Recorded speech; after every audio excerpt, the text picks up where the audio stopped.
Hello बच्चों, आप सभी का स्वागत है एनसीईआरटी ट्यूटोरियल हिंदी चैनल पर।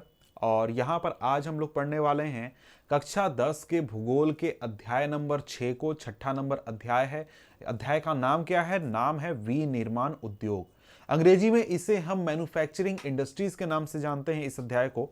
तो आइए इस अध्याय को पढ़ते हैं, हम पूरा पढ़ेंगे कंप्लीट। इस वीडियो में आपका ये चैप्टर खत्म हो जाएगा।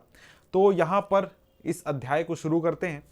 जैसा कि हर कहानी में होता है, मतलब हर अध्याय में होता है कि एक कहानी के साथ, बच्चे की कहानी के साथ अध्याय को शुरू किया जाता है। यहाँ पर भी वैसा ही किया गया है। यहाँ पर एक बच्चा है जिसका नाम है हरीश। हरीश जो है अपने माता पिता के साथ बाजार जाता है दिवाली की खरीदारी करने के लिए। जब वो बाजार पहुंचता है तो वो खुद के लिए कपड़े खरीदता है, जूते खरीदता है। उसकी माँ जो है बर्तन, चीनी, चाय, मिट्टी के दिए, ये सारी चीजें खरीदती है। जो हरीश है वो जब मार्केट में, बाजार में चारों तरफ देखता है तो जितनी भी दुकानें हैं वो सामान से पूरी तरीके से भरी हुई हैं।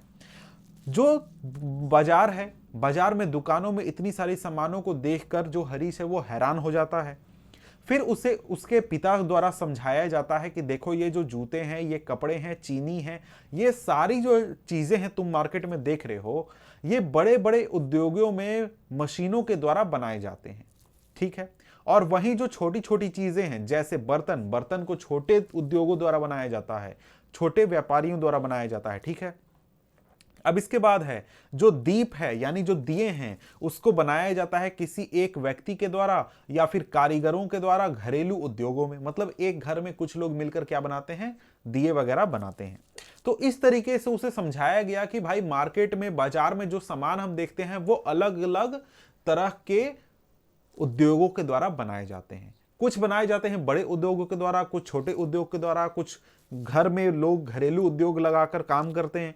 उसी चीज के बारे में, यानी कि जो उद्योग है उसी के बारे में हमें बात करना है। कौन सा उद्योग? विनिर्माण उद्योग। अब ये विनिर्माण उद्योग होता क्या है, इस चीज को जरा सा हमें समझ लेते हैं। तो यहां पर सबसे पहले आपका आ जाता है विनिर्माण उद्योग का डेफिनेशन। यहां पर क्या कहा जा रहा है? कच्चे पदार्थ को मूल्यवान उत्पाद में परिवर्तित कर अधिक मात्रा में वस्तुओं के उत्पादन को विनिर्माण या फिर वस्तु निर्माण कहा जाता है। यहां पर अगर आपसे विनिर्माण का डेफिनेशन पूछे तो आप यहां से लिख सकते हैं कि हम लोग क्या करते हैं।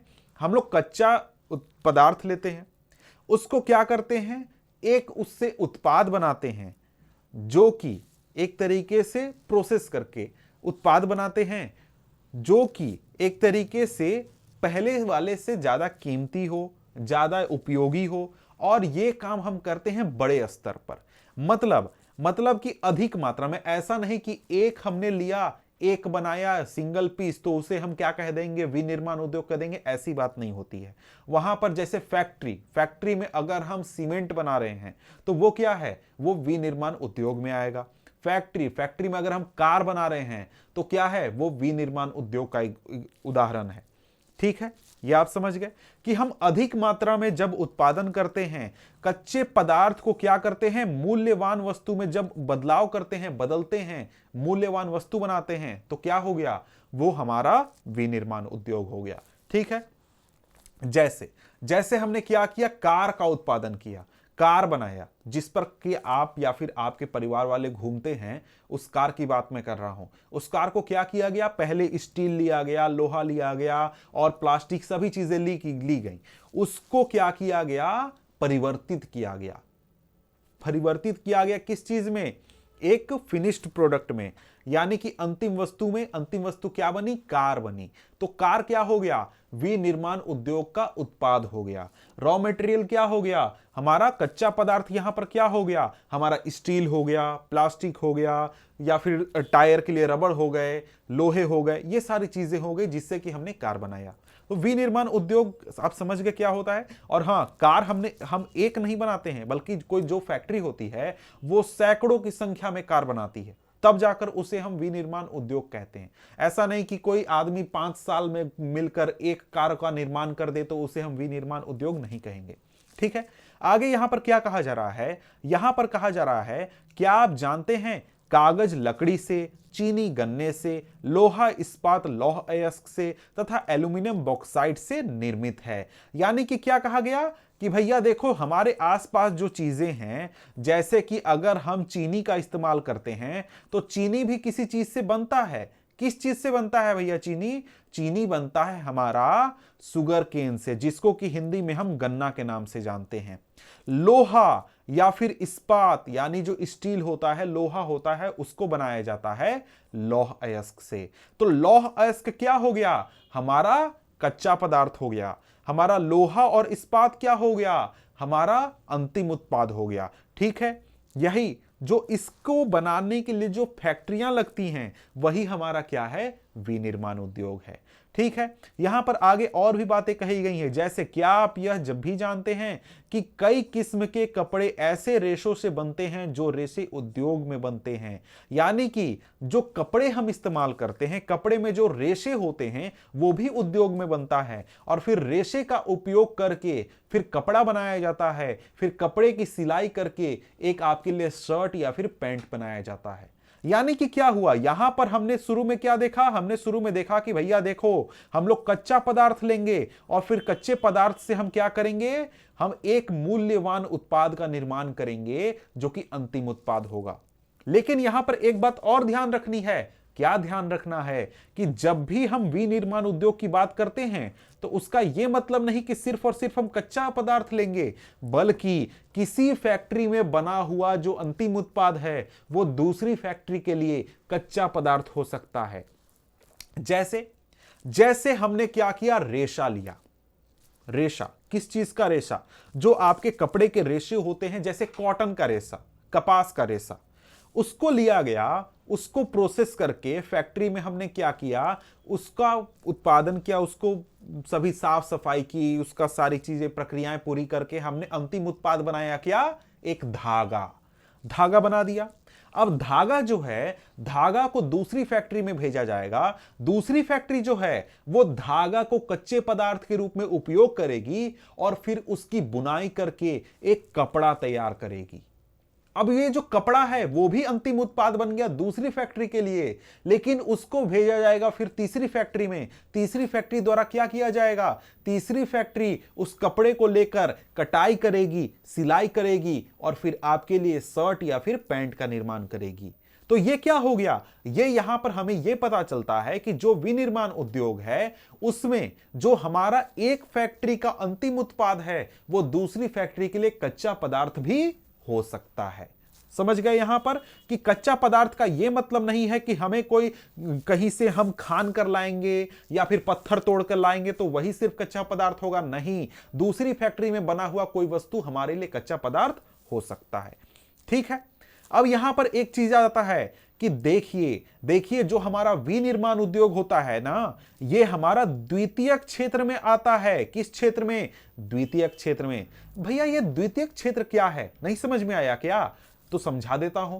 हमने जब अर्थव्यवस्था को पढ़ा था, इकोनॉमिक्स आपने पढ़ा होगा, तो अर्थव्यवस्था को जब हमने पढ़ा तो वहां पर हमने समझा कि भाई अर्थव्यवस्था के 3 क्षेत्रक, प्रथम क्षेत्रक, द्वितीय क्षेत्रक और तृतीय क्षेत्रक।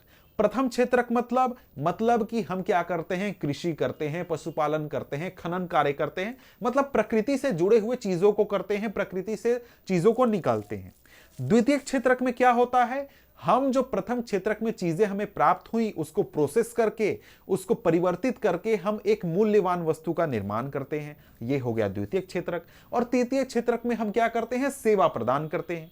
तो यहां पर हम लोग क्या कर रहे हैं? यहां पर हम एक वस्तु लेते हैं जो कि हमें हो सकता है कि प्रथम क्षेत्रक से प्राप्त हो या फिर जैसा कि हमने कल देखा कि दूसरी फैक्ट्री से प्राप्त हो, उसको परिवर्तित करके हम एक मूल्यवान वस्तु का निर्माण कर रहे हैं। तो ये हमारा जो प्रक्रिया है ये किस क्षेत्र में आएगी? द्वितीय क्षेत्र में आएगी। यहां पर क्या होता है? कच्चे माल को परिकृष्ट वस्तुओं में परिवर्तित किया जाता है, जैसे स्टील, कार, कपड़ा उद्योग, बेकरी, पेय पदार्थ। ये सारे जो क्षेत्र हैं, ये सारे जो कार्य हैं और इसमें जो लगे हुए लोग हैं, जो श्रमिक हैं, ये सारे द्वितीय क्षेत्रक में आते हैं, द्वितीय क्षेत्रक में काम करते हैं। जो कुछ व्यक्ति जो सेवाएं प्रदान करते हैं, ये स्वयं सेवा वाले कहां आ जाएंगे? तृतीय क्षेत्रक में। ठीक ठीक है। अब यहां पर इस अध्याय में हमें क्या पढ़ना है? द्वितीयक क्रियाओं के बारे में पढ़ना है। द्वितीयक क्रियाओं में किस चीज के बारे में? विनिर्माण उद्योगों के बारे में पढ़ना है। ठीक है, क्लियर है। अब यहां पर आगे कहा जा रहा है किसी देश की आर्थिक उन्नति विनिर्माण उद्योगों के विकास से मापी जाती है। मतलब कि कोई भी देश का विकास कितना हुआ है यह हम इससे पता लगाएंगे कि उस देश में विनिर्माण उद्योग कितना है। ऐसा क्यों है सर? ऐसा क्यों है? तो ऐसा इसलिए है क्योंकि भाई देश विकास कर रहा है। इसका मतलब क्या? इसका मतलब यह है कि हमारे देश में पहले जो पूरा समाज कृषि पर निर्भर था अब वो कृषि पर निर्भर नहीं है बल्कि दूसरे क्षेत्रों में भी काम कर रहा है। साथ में हमारे पास जो दूसरी सुविधाएं सेवाएं हैं वो प्राप्त हैं। जैसे कोई देश है वहां पर लोग सिर्फ खेती करते हैं, उनके पास न बिजली है, न कार है, न घर है, या फिर उनके पास अच्छे रोड नहीं है, ये सारी चीजें नहीं हैं, तो क्या हम उनको विकसित कहेंगे? नहीं कहेंगे। कोई देश है उसके पास क्या है? अच्छे घर हैं, लोगों के पास, लोगों को बिजली भी मिलती है, लोगों के पास कार भी है, रोड्स भी अच्छे हैं, एरोप्लेन चलता है, साथ में ट्रेन भी चलता है। ये सारे चीजें बनती कहां से हैं? ये सारी चीजें विनिर्माण उद्योग की मदद से ही बनती हैं। तो अगर कोई देश विकसित हो रहा है तो विनिर्माण उद्योग भी उस देश में होना चाहिए और होगा ही। बिना विनिर्माण उद्योग के कोई देश विकसित हो ही नहीं सकता है। समझ गए? अब यहां पर आगे हमारा टॉपिक आ जाता है विनिर्माण का महत्व, यानी विनिर्माण उद्योग का काम क्या महत्व है। विनिर्माण उद्योग सामान्यतः विकास की और विशेषतः आर्थिक विकास की रीढ़ समझे जाते हैं। यानी विनिर्माण उद्योग जो है वो इतना महत्वपूर्ण है कि जब भी हम किसी देश के विकास की बात करें या फिर आर्थिक विकास की बात करें तो उसमें विनिर्माण के बिना कोई भी बात करना गुंजाइश नहीं है, क्योंकि विनिर्माण की मदद से ही हम सारी चीजें कर सकते हैं। क्या कर सकते हैं? देश में रोड बना सकते हैं, देश में ट्रेन चला सकते हैं, देश में एरोप्लेन चला सकते हैं, घर बना सकते हैं। सभी चीजों में हमें विनिर्माण उद्योग मदद करता है। अब यहां पर आगे देखें तो विनिर्माण उद्योग और कैसे महत्वपूर्ण है। विनिर्माण उद्योग न केवल कृषि के आधुनिकीकरण के लिए सहायक है वरन द्वितीयक तथा व तृतीयक सेवाओं में रोजगार उपलब्ध कराकर कृषि पर हमारी निर्भरता को कम करता है। मतलब क्या हुआ? मतलब कि कृषि से लोगों को हटाकर द्वितीयक क्षेत्रक में और तृतीयक क्षेत्रक में रोजगार प्रदान करता है। मतलब कि अगर किसी देश में रोजगार हमें मुहैया करानी है तो भाई केवल अगर हम कृषि के जरिए कराएंगे तो हमारा देश में उतना रोजगार होगा नहीं। लेकिन हमारा द्वितीय क्षेत्रक अगर अच्छी तरीके से विकसित हो जाए तो क्या होगा? हम अच्छी संख्या में लोगों को रोजगार देने पाएंगे। द्वितीय क्षेत्रक अगर विकसित हो गया तो हमारा तृतीय क्षेत्रक भी साथ में विकसित होगा जिससे और लोगों को रोजगार मिलेगा। उससे क्या होगा? कृषि पर बोझ कम होगा और कम लोगों को कृषि क्षेत्रक में काम करना होगा। इसके अलावा अगर हम बात करें तो इसके अलावा देश में जो औद्योगिक विकास है वो बेरोजगारी को हटाने के लिए, गरीबी उन्मूलन के लिए यानी गरीबी को खत्म करने के लिए एक आवश्यक शर्त है। यानी कि देश में अगर हमें बेरोजगारी खत्म करनी है, अगर गरीबी उन्मूलन करना है, गरीबी को खत्म करना है तो हमें औद्योगिक विकास करना काफी महत्वपूर्ण हो जाता है। तो देखिए भारत में सार्वजनिक तथा संयुक्त क्षेत्र में लगे उद्योग इसी विचार पर आधारित थे।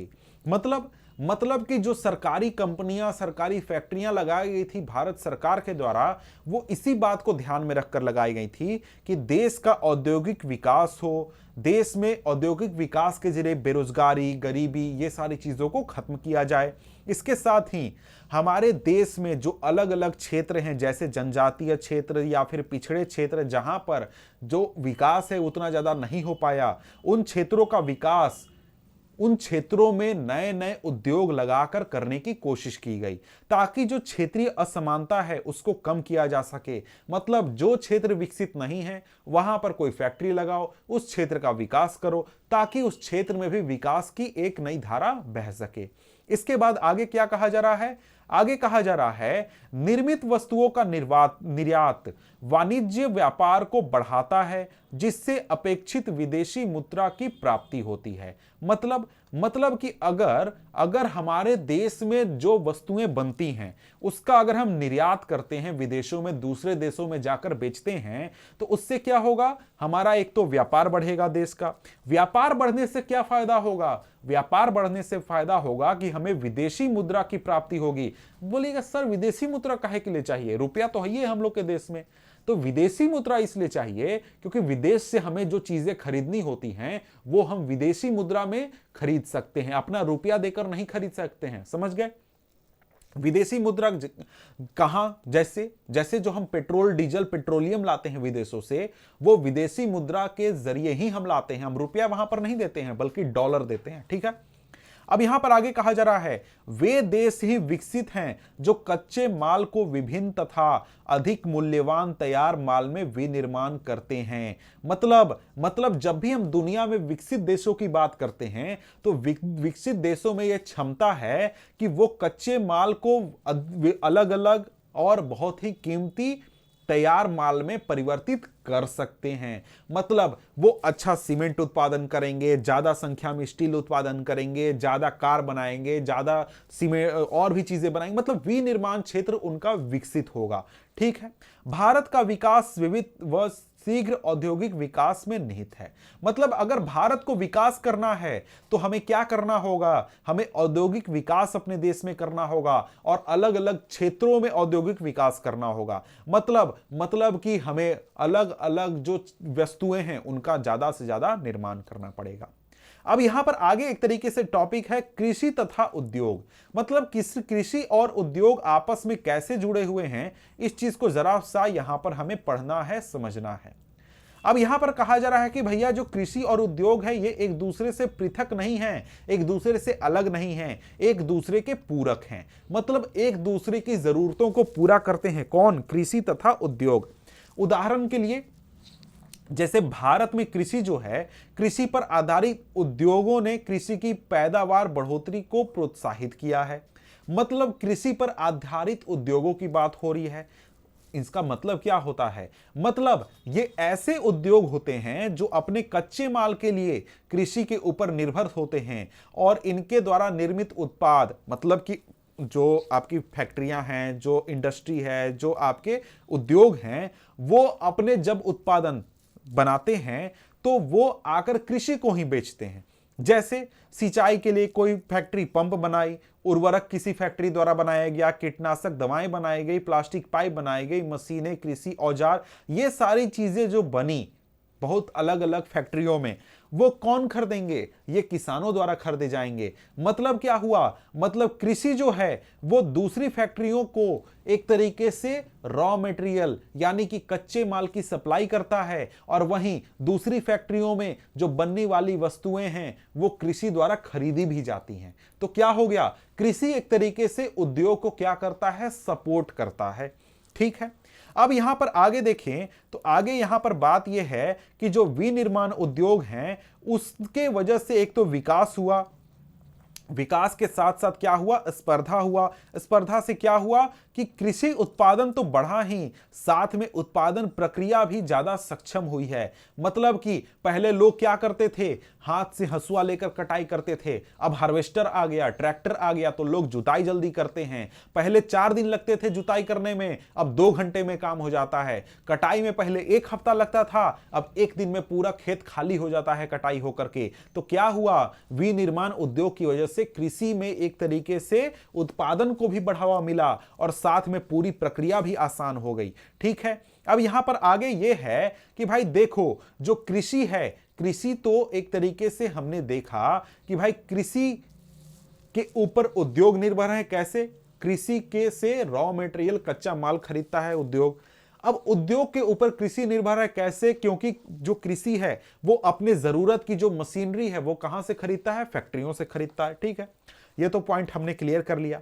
आगे कहा जा रहा है आज वैश्वीकरण के युग में हमारे उद्योगों को अधिक प्रतिस्पर्धा तथा सक्षम होने की आवश्यकता है। मतलब हमारे उद्योग जो हैं वो ज्यादा अच्छी क्वालिटी का, ज्यादा संख्या में अगर वस्तुओं का निर्माण करेंगे तो हम अच्छी तरीके से विश्व के साथ प्रतिस्पर्धा कर सकते हैं। केवल आत्मनिर्भरता ही काफी नहीं है, इससे काम नहीं चलेगा कि हम अपने देश की जरूरत को पूरा कर लें, बल्कि हमारी वस्तुओं का गुणवत्ता इतना अच्छा होना चाहिए कि वो अंतर्राष्ट्रीय स्तर पर भी जाकर किसी दूसरे देश की वस्तु के साथ एक तरीके से टकरा सकें, प्रतिस्पर्धा कर सकें। समझ गए? मतलब हमें दूसरे देशों में भी अपना सामान बेचने की कोशिश करनी चाहिए। आगे हमारे सामने आ जाता है टॉपिक क्या है? राष्ट्रीय अर्थव्यवस्था में उद्योगों का योगदान। मतलब उद्योगों का योगदान हमारे देश की अर्थव्यवस्था में कैसा है? अब देखिए, पिछले 2 दशक की बात करें तो हमारे देश का जो सकल घरेलू उत्पाद है, जिसको कि अंग्रेजी में हम जीडीपी, ग्रॉस डोमेस्टिक प्रोडक्ट के नाम से जानते हैं, उसमें विनिर्माण उद्योग का योगदान 27% में से 17% है। मतलब 27 में से 17, ये क्या हुआ? मतलब कि जो पूरा आपका द्वितीयक क्षेत्रक है उसका योगदान कितना है? 27% है। उसमें से विनिर्माण उद्योग कितना है? 17% है। बाकी का जो 10% है उसमें आ जाता है खनिज खनन, गैस, विद्युत ऊर्जा, ये सारी चीजें आ जाती हैं। ठीक है, अब यहां पर आगे बढ़ें तो आगे हमारा क्या आ जाता है कि भाई दूसरे देशों में क्या स्थिति है। भारत का तो हमने देख लिया कि 17% है। दूसरे देशों में क्या है? तो दूसरे देशों में यहां पर बात की गई है पूर्वी एशियाई देशों की। तो पूर्वी एशियाई देशों की बात करें तो वहां पर विनिर्माण का उद्योग सकल घरेलू उत्पाद में 25 से 35% तक है। हमारा कितना? 17, इनका कितना? 25 से 35। तो भाई कम है कि नहीं है? बहुत कम है। ठीक है, अब यहां पर आगे कहा जा रहा है पिछले 1 दशक में भारतीय विनिर्माण क्षेत्र में 7% प्रति वर्ष की दर से बढ़ोतरी हुई। बढ़ोतरी की यह दर अगले दशक में 12% अपेक्षित है। मतलब कि हमें अच्छी तरीके से विकसित होने के लिए, विकास करने के लिए कितना हमें चाहिए? 12% चाहिए। लेकिन 2003 से अगर हम देखें तो विनिर्माण क्षेत्र का विकास 7 से 10% प्रति वर्ष ही हुआ है। तो यहां पर बात क्या है? बात यह है कि जितना हमें जरूरत है उतना हमारा विनिर्माण क्षेत्र विकसित नहीं हो रहा है और ज्यादा हमें विकसित होने की जरूरत है। आगे यहां पर कहा जा रहा है उपयुक्त सरकारी नीतियों तथा औद्योगिक उत्पादन में बढ़ोतरी के नए प्रयासों से अर्थशास्त्रियों का अनुमान है कि विनिर्माण उद्योग अगले 1 दशक में अपना लक्ष्य पूरा कर सकता है। मतलब कि अगले 10 सालों में हो सकता है कि हमारा विनिर्माण उद्योग अपना लक्ष्य पूरा कर ले, क्योंकि सरकार बहुत सारी कोशिशें कर रही है, बहुत सारे डिसीजन ले रही है ताकि नई फैक्ट्रियां लगें, लोगों को नौकरियां मिले, बहुत सारी चीजें हो। ठीक है, इसी उद्देश्य से हमारे देश में राष्ट्रीय विनिर्माण प्रतिस्पर्धा परिषद यानी कि नेशनल मैन्युफैक्चरिंग कॉम्पिटिटिवनेस काउंसिल की स्थापना की गई है कि भाई ज्यादा से ज्यादा हमारे देश में विनिर्माण उद्योग लगे, ज्यादा से ज्यादा हमारे देश में क्या हो? उत्पादन हो। अब यहां पर आगे क्या है? आगे टॉपिक है औद्योगिक अवस्थिति। औद्योगिक अवस्थिति क्या है? मतलब कि कौन सी फैक्ट्री कहां लगेगी, जो हमारा इंडस्ट्री है, फैक्ट्री है, उद्योग हैं, वो कहां लगेंगे, ये किस बात पर निर्भर करेगा, जरा सा देख लेते हैं। अब यहां पर कहा जा रहा है उद्योगों की स्थापना स्वभावतः जटिल है। मतलब कि जब भी कभी भी उद्योग लगाने की बात होती है तो ऐसा नहीं कि चलो यहां पर उद्योग लगा देते हैं, ऐसी बात नहीं होती है। उसमें बहुत सारी चीजों का ध्यान रखा जाता है, बहुत सारी चीजों को देखकर किसी भी क्षेत्र में, किसी भी जगह पर उद्योग लगाए जाते हैं, क्योंकि उद्योग लगाने में बहुत ज्यादा पैसा खर्चा होता है। अब यहां पर कहा जाए तो क्या क्या चीजें एक तरीके से प्रभावित करती हैं औद्योगिक अवस्थिति को, तो यहां पर है कच्चे माल की उपलब्धता, श्रमिक, पूंजी, शक्ति के साधन मतलब कि जो बिजली वगैरह की है उसकी बात हो रही है, बाजार आदि की उपलब्धता से प्रभावित होती है। मतलब किसी जगह पर अगर हमें कच्चे माल अच्छी मात्रा में, अच्छे कीमत पर अगर मिलेंगे, श्रमिक मिल जाएंगे, पूंजी मिल जाएगा, शक्ति मतलब बिजली मिल जाएगा, बाजार नजदीक होगा जाकर वस्तु को बेचने के लिए, तब उस क्षेत्र में हम क्या करते हैं? उद्योग लगाने की कोशिश करते हैं। इन सभी कारकों का एक स्थान पर पाया जाना लगभग असंभव है। मतलब कि एक जगह पर बहुत आसानी से, बहुत अच्छी तरीके से सभी चीजें मिल जाए, क्या यह पॉसिबल है? नहीं, पॉसिबल नहीं है। तो यहां पर क्या होता है? यहां पर होता है कि विनिर्माण उद्योग की स्थापना एक ऐसे स्थान पर की जाती है जहां पर ये सारे कारक उपलब्ध हों और जहां पर इन्हें कम कीमत पर उपलब्ध कराया जा सके। मतलब कि कहां पर हमें सस्ता से सस्ता सभी चीज मिल जाएगा और हमारा जो उत्पादन का शुल्क होगा, उत्पादन की जो कीमत होगी, वो सबसे कम जहां लगेगा, वहां पर हम क्या करेंगे, वहां पर हम फैक्ट्री लगाएंगे, वहां पर हम उद्योग लगाएंगे। अब यहां पर कहा जा रहा है औद्योगिक प्रक्रिया के प्रारंभ होने के साथ साथ नगरीकरण प्रारंभ होता है। मतलब कि अगर किसी क्षेत्र में उद्योग लग गया तो उस क्षेत्र में नगरीकरण भी आता है, और किसी क्षेत्र में नगर है तो हो सकता है कि उसके नजदीक उद्योग भी लगाया जाए। क्यों, कैसे, नीचे देखते हैं। कभी कभी उद्योग शहरों में या फिर उसके निकट लगाए जाते हैं, जैसा कि अभी मैंने कहा। इस प्रकार औद्योगिकरण और नगरीकरण साथ साथ चलते हैं। यह भी प्रश्न बन सकता है कि भाई औद्योगिकरण और नगरीकरण साथ साथ कैसे चलते हैं, तो इसका जवाब इस पैराग्राफ से लिख सकते हैं। यहां पर जैसे देखिए कि भाई नगरीकरण, नगर कहीं होगा तो उसके नजदीक उद्योग क्यों लगेंगे, तो उसका उत्तर यहां पर दिया गया है। नगर उद्योगों को बाजार तथा सेवाएं प्रदान करता है। बाजार सामान बेचने के लिए, सेवाएं जो कि जरूरत की चीजें होती हैं, जैसे बैंक, बीमा, परिवहन, श्रमिक, वित्तीय सलाह, ये सारे कहां मिल जाएंगे, आपको शहरों में मिल जाएंगे। तो फैक्ट्री वाले सोचते हैं भाई शहर के बगल में लगा लो, बैंक भी नजदीक होगा हमारा, इसके अलावा बीमा भी मिलेगा, ट्रक व्रक मिल जाएंगे सामान पहुंचाने के लिए, सभी चीजें हो जाएंगी, इसलिए शहर के बगल में फैक्ट्री लगा लो। ठीक है। नगर केंद्रों द्वारा दी गई सुविधाओं को लाभान्वित नगर केंद्रों द्वारा दी गई सुविधाओं से लाभान्वित कई बार बहुत से उद्योग नगरों के आसपास ही केंद्रित हो जाते हैं, और जिसे समुचन बचत कहा जाता है, एग्लोमेरेशन इकोनॉमी कहा जाता है।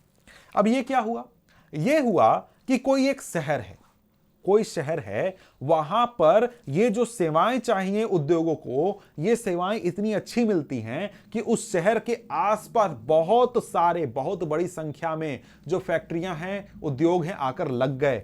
तो ये जो पूरा एक क्षेत्र बनता है जहां पर जो फैक्ट्रियां हैं वो इस व्यवस्था का लाभ उठाना चाहती हैं, अब सभी सेवाओं का लाभ उठाना चाहती हैं, तो ये क्या कहलाता है, ये समुचन बचत कहलाता है, यानी कि एग्लोमेरेशन इकोनॉमी कहलाता है। एग्जाम्पल है चाइना का शेंज़ेन जो शहर है, उसके आसपास आप जाइएगा तो कंप्यूटर वगैरह की जो इलेक्ट्रॉनिक्स आइटम होते हैं, इनके जो पार्ट्स होते हैं या फिर इलेक्ट्रॉनिक आइटम्स ही, इनके इतनी सारी फैक्ट्रियां मिल जाएंगी कि आप बोलेगा यार मैं कहां आ चुका हूं, कि वहां पर केवल फैक्ट्री ही मिलेगा। क्यों? क्योंकि वहां पर एक तरीके से समुचन बचत व्यवस्था बन चुकी है, एग्लोमेरेशन इकोनॉमी बन चुकी है। वहां पर जो भी चीजें जरूरत है किसी फैक्ट्री को, बाजार चाहिए, वहां पर खरीदार भी मिल जाएंगे। आपको उत्पादन के लिए कोई रॉ मटेरियल चाहिए, वो भी मिल जाएगा। सरकार बिजली भी देती है, इंफ्रास्ट्रक्चर भी देती है, मतलब सड़क, रेलवे वगैरह भी देती है, सभी चीजें देती है। तो इससे क्या होता है, वहां पर फैक्ट्रियां बहुत ज्यादा लगने लगती हैं।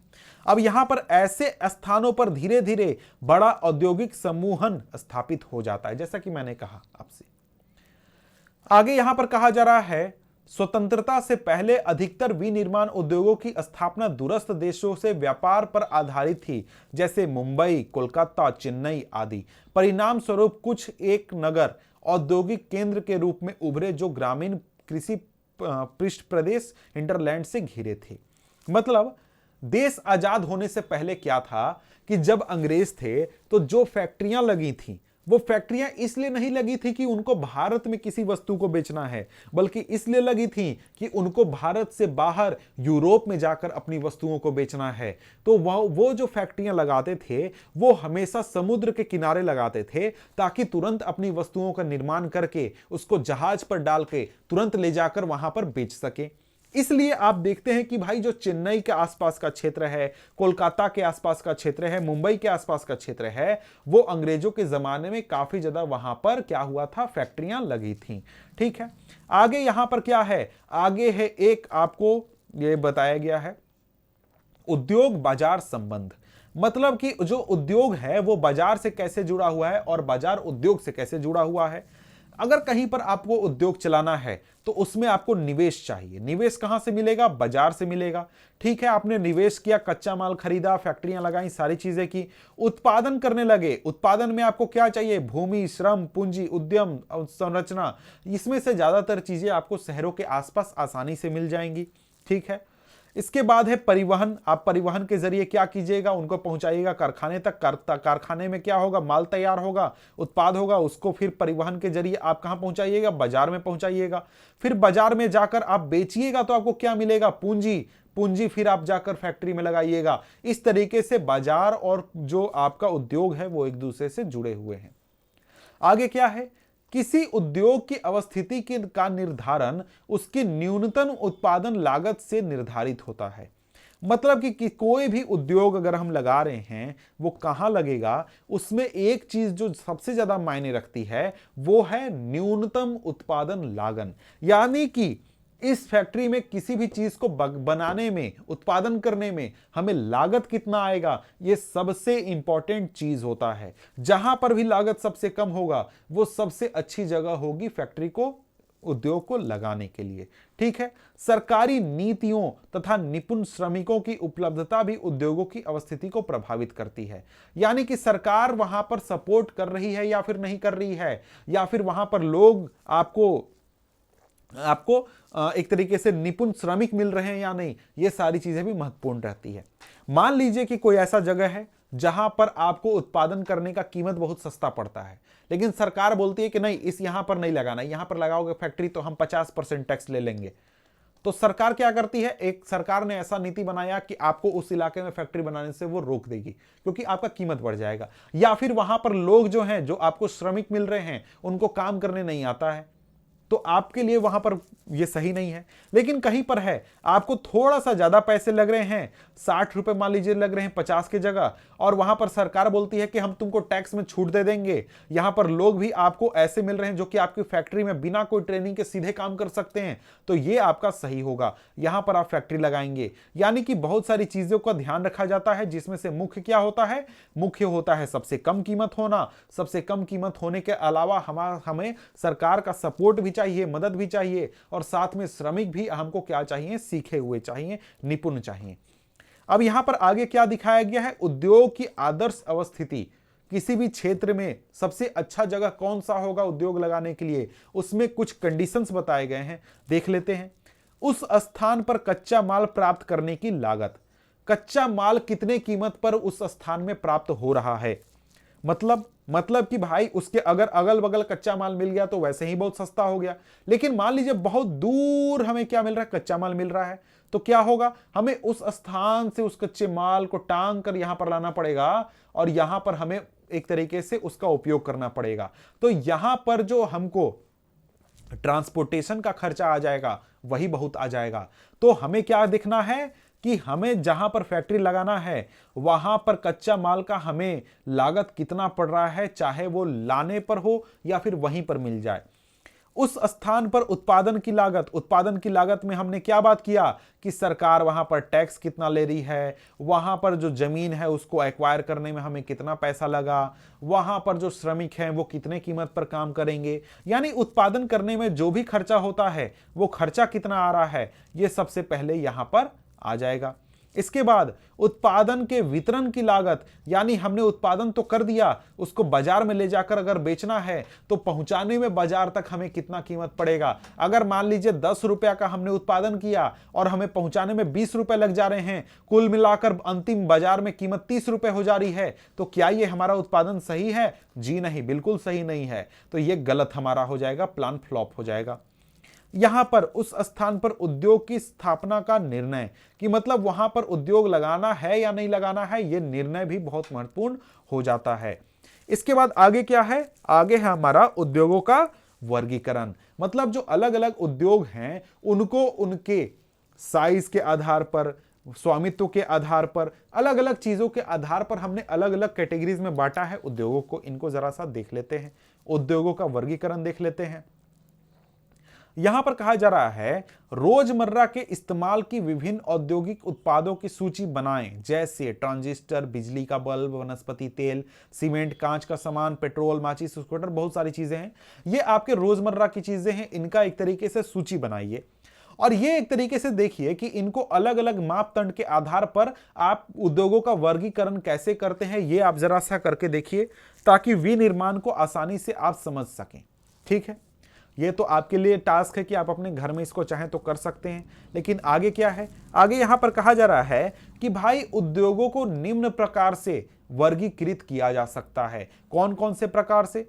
सबसे पहला कि भाई प्रयुक्त कच्चे माल के स्रोत के आधार पर, मतलब कि जो कच्चा माल हम इस्तेमाल कर रहे हैं वो हमें प्राप्त कहां से हो रहा है, इस आधार पर। अगला क्या है, प्रमुख भूमिका के आधार पर, मतलब कि हमारे समाज में, हमारे अर्थव्यवस्था में उसका भूमिका क्या है, इसके आधार पर।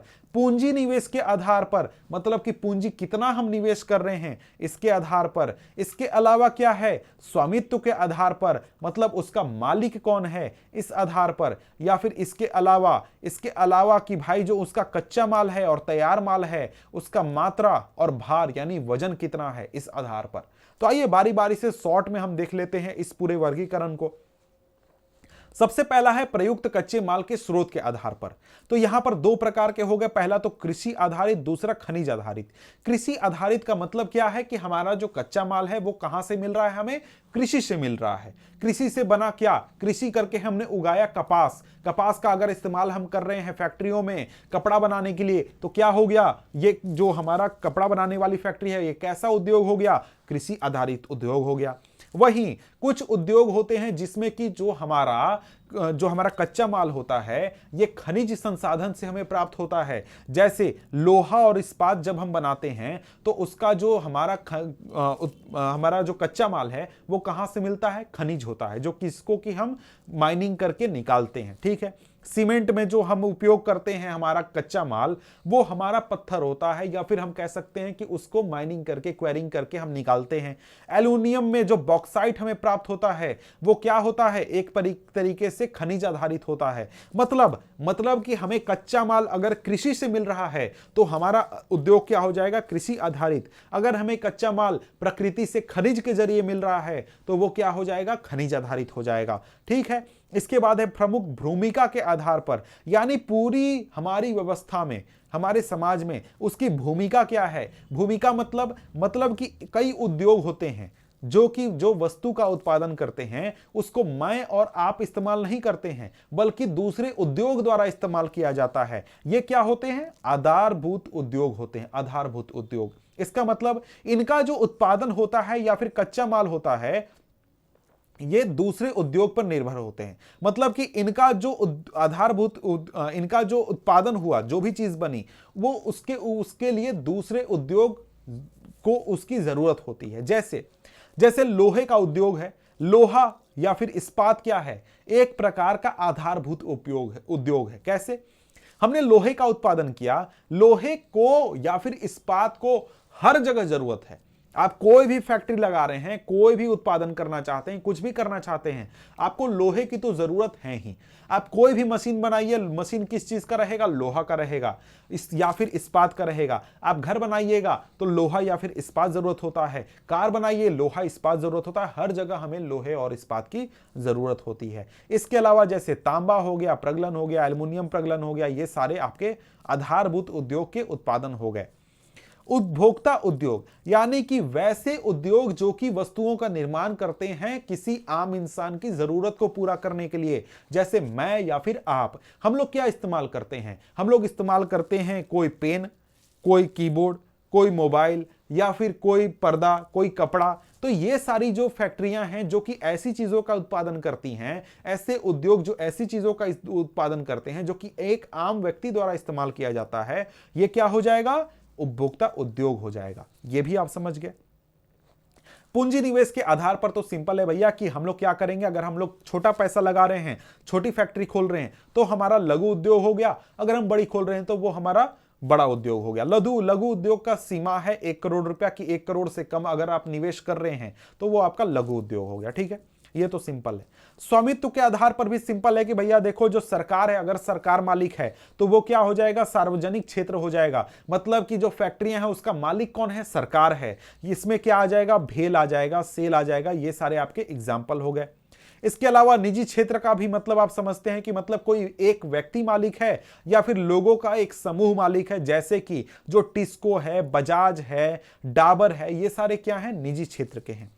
संयुक्त क्षेत्र का मतलब क्या हुआ? संयुक्त क्षेत्र का मतलब सिंपल है कि वैसे उद्योग जहां पर राज्य सरकार और निजी क्षेत्र मिलकर काम करते हैं, यह क्या हो जाएगा? संयुक्त क्षेत्र हो जाएगा। उदाहरण क्या हो जाएगा? ऑयल इंडिया लिमिटेड, इसकी मालिक कुछ हिस्सेदारी सरकार की है और कुछ हिस्सेदारी आम जनता की है या फिर कुछ लोगों की है।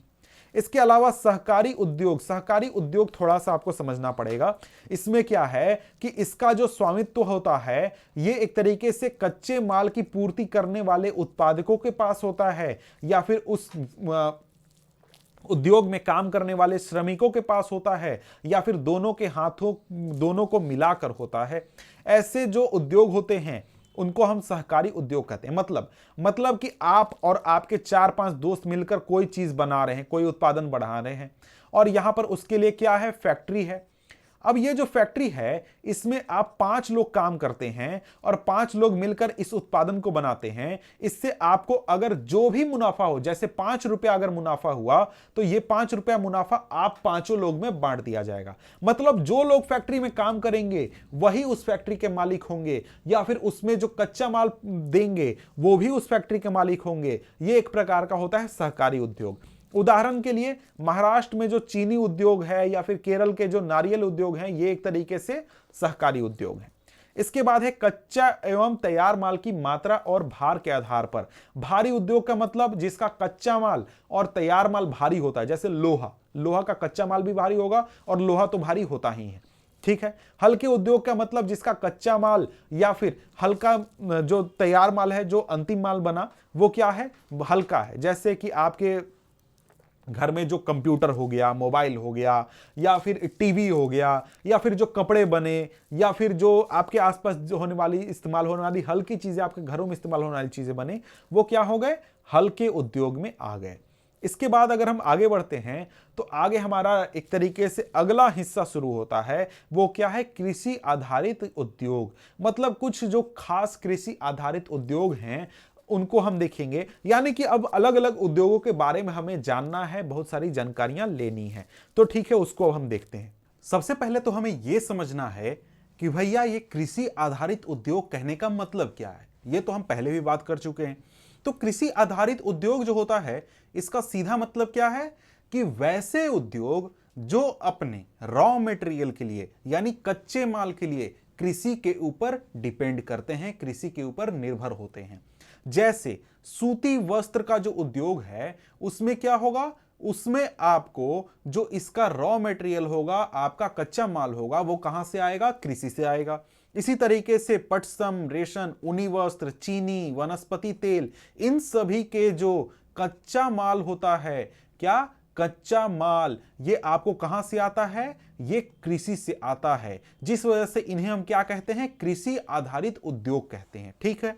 अब यहां पर देखें तो कई सारे कृषि आधारित उद्योग हमें पढ़ने हैं। इनमें हमारे सामने क्या सबसे पहले आ जाता है? हमारे सामने आ जाता है वस्त्र उद्योग, यानी जो कपड़ा हम पहनते हैं, इसके बारे में बात कर लेते हैं।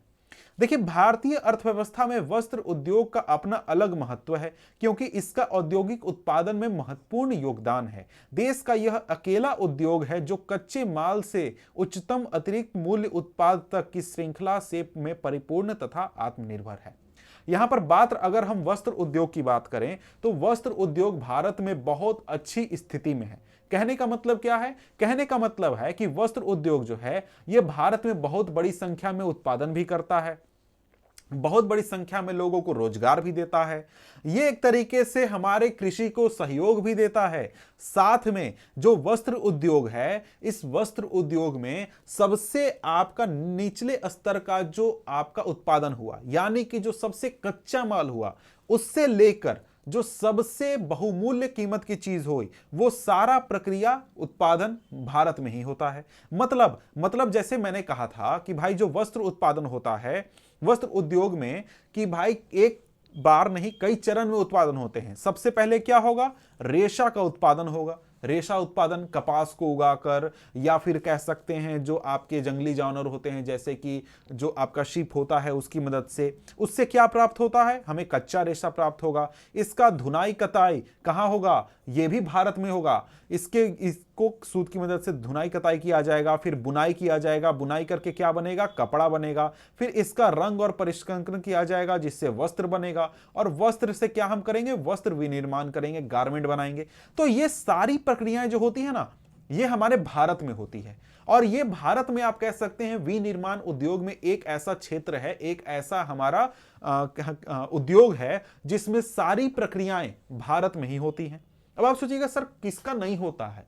एग्जाम्पल सबसे अच्छा कंप्यूटर की बात करें तो कंप्यूटर में अगर हम कुछ चीजें इस्तेमाल करते हैं, जैसे कंप्यूटर में क्या होता है, प्रोसेसर होता है। प्रोसेसर जो होता है ये प्रोसेसर भारत में नहीं बनता है। साथ में जो मदरबोर्ड होता है वो भी भारत में नहीं बनता है। जो आपका रैम होता है ये भी भारत में नहीं बनता है। मेरे ख्याल से कुछ भी भारत में नहीं बनता है। हो सकता है कि इन सभी को असेंबल करके एक आपको सामने जो दिखने वाला कंप्यूटर है वो आपका यहां पे इस्तेमाल हो जाए, बन जाए। इसी तरीके से जो आपका कार होता है, कार जो होता है, कार भारत में उत्पादन होता है, लेकिन क्या कार में उपयोग होने वाली सभी चीजें भारत में उत्पादन होती हैं? नहीं। हो सकता है कि स्टील उत्पादन भारत में होता हो, लेकिन हो सकता है कि इंजन बाहर से आता हो, या फिर हो सकता है कि कार में अंदर लगने वाली जो कुछ खास चीजें हो, जैसे ब्रेक हो या फिर चक्के हो या फिर और भी कोई पार्ट हो जो कि विदेश से आता है। मतलब सभी चीजें कार का उत्पादन भारत में नहीं होता है। उसी तरीके से अलग अलग क्षेत्रों में भी यही हाल है। आपका वस्त्र ही एक ऐसा क्षेत्र है जहां पर सारी चीजों का उत्पादन भारत में होना सक्षम है। अब देखिए कपड़े की बात वस्त्र उद्योग में हमने बात की, तो उसमें एक खास की हम बात करते हैं, वो है सूती वस्त्र उद्योग। सूती वस्त्र उद्योग की बात करें तो भारत में प्राचीन समय से ही सूती वस्त्र उद्योग काम में आ रहा है, काम हो रहा है उसके ऊपर। प्राचीन भारत में सूती वस्त्र जो था वो हाथ से कताई किया जाता था और हाथ करघा के जरिए बुनाई किया जाता था। लेकिन 18वीं शताब्दी में जब अंग्रेज आए उसके बाद क्या हुआ, विद्युतीय करघों का उपयोग होने लगा, पावर लूम जिसको कि अंग्रेजी में हम कहते हैं, उसका उपयोग होने लगा। और औपनिवेशिक काल के दौरान हमारे परंपरागत उद्योगों को बहुत हानि हुई, क्योंकि हमारे उद्योग इंग्लैंड के मशीन निर्मित उद्योगों से स्पर्धा नहीं कर पाते थे। देखिए भारत में जो कपड़ा निर्माण का जो उद्योग है ना वो बहुत पुराना है, और भारत में जब अंग्रेज आए थे तो वो यहां से कपड़ों को ले जाकर यूरोप में बेचा करते थे। लेकिन जब इंग्लैंड में क्या हो गया, औद्योगिकरण हो गया और वहां पर मिलों में कपड़ों का निर्माण होने लगा, तो वो जो कपड़े थे मिल में बनने वाले, इंग्लैंड के मिल में बनने वाले कपड़े थे वो बहुत ही सस्ते होते थे। उसको यहां लाकर जब अंग्रेजों ने बेचना शुरू किया, कहां पर, इंडिया में, भारत में बेचना शुरू किया, तो यहां के जो लोग थे, यहां के जो कपड़े बनते थे जिसको कि खादी कपड़ा हम कहते हैं, वो टिक नहीं पाए, क्योंकि यहां पर लोग कपड़ों का निर्माण अपने हाथ से अपने घरों में करते थे। तो यहां पर क्या हुआ, यहां पर कीमत ज्यादा होती थी। जो अंग्रेज लाते थे विदेशों से कपड़ा, यूरोप से कपड़ा लाते थे, वो बहुत ही सस्ता होता था। इस वजह से क्या हो गया, हमारे देश के जो व्यापारी थे, जो कारीगर थे, उनको बहुत ही हानि देखने को मिली। ठीक है। अब यहां पर धीरे धीरे क्या हुआ, भारत में भी पावर लूम लगने लगे। जो आपके सूती वस्त्र उद्योग थे भारत में भी लगने लगे, और पहला जो सूती वस्त्र उद्योग था ये भारत में लगा था 1854 में। कब? 1854 में मुंबई में। और इसके बाद धीरे धीरे धीरे धीरे भारत में ये विकसित होता गया और पूरा व्यवसाय, ये उद्योग फिर बढ़ने लगा। जब दोनों विश्व युद्ध हो रहे थे, यूरोप, पहला विश्व युद्ध या फिर दूसरा विश्व युद्ध, उस समय में इंग्लैंड के अधीन था भारत, ये तो आपको भी पता है। और ऐसे में इंग्लैंड में जो कपड़े की कमी थी या फिर मांग थी उसको भारत से पूरा किया जाता था, जिससे क्या हुआ, भारत में जो सूती वस्त्र उद्योग था उसको काफी बल मिला। ठीक है। जब शुरुआत में सूती वस्त्र उद्योग लगाए गए थे तो ये महाराष्ट्र और गुजरात के कपास उत्पादन वाले क्षेत्रों में ही सीमित थे।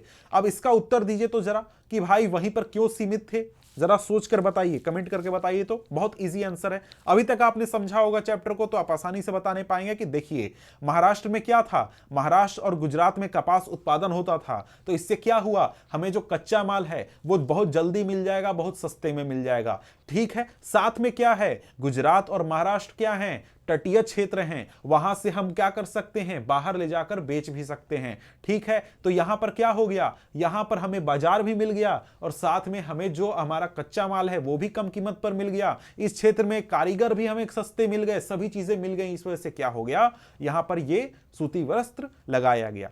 यहां पर क्या हो गया, कपास की उपलब्धता, बाजार, परिवहन, पतनों का समीपता या फिर इसके अलावा श्रम, नमी युक्त जलवायु आदि कारणों ने इसके स्थानीयकरण को बढ़ावा दिया। ये तो अभी मैंने जो कहा उसी के बारे में है। आप इसको आसानी से अगर आपसे ये प्रश्न पूछे तो लिख सकते हैं।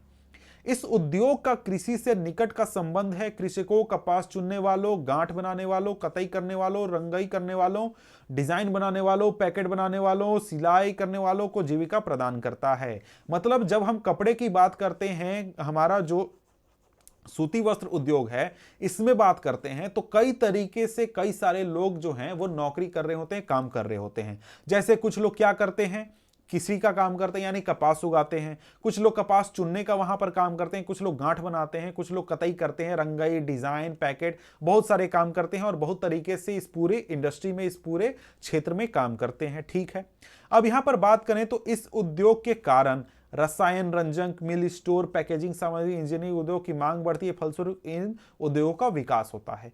मतलब कि लोगों को तो यह रोजगार देता है, साथ में दूसरे उद्योगों को भी सहयोग देता है, जैसे इंजीनियरिंग उद्योग या फिर रसायन, रंजक जो स्टोर होते हैं, पैकेजिंग स्टोर होते हैं, इन सभी को यह सहयोग देता है। अब यहां पर कहा जा रहा है कि भाई देखिए आज के समय में क्या स्थिति है। आज के समय में जो कतई का कार्य है यह महाराष्ट्र, गुजरात और तमिलनाडु में ही केंद्रित है, लेकिन जो सूती, रेशम, जरी, कशीदाकारी आदि जो बुनाई का काम है ना, वो आपके भारत के अलग अलग क्षेत्रों में फैला हुआ है और एक जगह पर केंद्रित नहीं है बल्कि विकेंद्रित है। भारत में कताई उत्पादन विश्व स्तर का है, यानी जो कताई का काम होता है यह वर्ल्ड में अच्छी क्वालिटी का है। लेकिन जब हम बुना हुआ वस्त्र की बात करते हैं, जो हम कपड़ा पहनने के लिए इस्तेमाल करते हैं, इस कपड़े की जब हम बात करते हैं तो इसकी जो गुणवत्ता है यह काफी कम है विदेशों के मुकाबले। और इससे क्या हो रहा है, इससे हो रहा है कि हम जो ज्यादा वैल्यूएबल चीज है, ज्यादा कीमती चीज है, उसका विनिर्माण अपने देश में नहीं कर पा रहे हैं, या फिर कर भी रहे हैं तो वो दुनिया के दूसरे देशों की क्वालिटी का बराबरी नहीं कर पा रहा है। ठीक है, अब यहां पर बात करें तो यहां पर कहा जा रहा है कि हाथ से बुनी हुई जो खादी कुटीर उद्योग है उसके रूप में बुनकरों को उनके घरों में बड़े पैमाने पर रोजगार प्रदान करता है। मतलब कि खादी कपड़ा आज भी आप पहन सकते हैं, आज भी आपको मिल जाएगा मार्केट में अगर आप जाइएगा तो, और वहां पर आपको जो वो खादी कपड़ा है वो आज भी लोगों के द्वारा घरों में बनाया जाता है और उसमें भी बहुत बड़ी संख्या में लोगों को क्या होता है, रोजगार मिलता है। अब यहां पर बात करें तो आगे यहां पर कहा जा रहा है कि भारत जापान को सूत का निर्यात करता है। भारत में बने सूती वस्त्र के अन्य आयातक देश संयुक्त राज्य अमेरिका, इंग्लैंड, रूस, फ्रांस, पूर्वी यूरोपीय देश, नेपाल, सिंगापुर, श्रीलंका और अफ्रीका के देश हैं। इन सभी देशों में यह जाकर बिकता है। आगे कहा जा रहा है सूती रेशे के विश्व व्यापार में हमारी देश की भागीदारी काफी महत्वपूर्ण है। यह कुल अंतर्राष्ट्रीय व्यापार का लगभग 1/4 है। किस चीज के मामले में? सूती रेशा के मामले में। लेकिन जब हम बात कर लेते हैं तो बात हम किस चीज की करते हैं? जब हम बुने हुए कपड़े की बात करते हैं तो वहां पर हमारा जो काम है ना, हमारा हिस्सेदारी है वो काफी कम हो जाता है। लेकिन बुनाई और कताई जो है ये हमारे देश में क्वालिटी उतनी अच्छी नहीं होती है।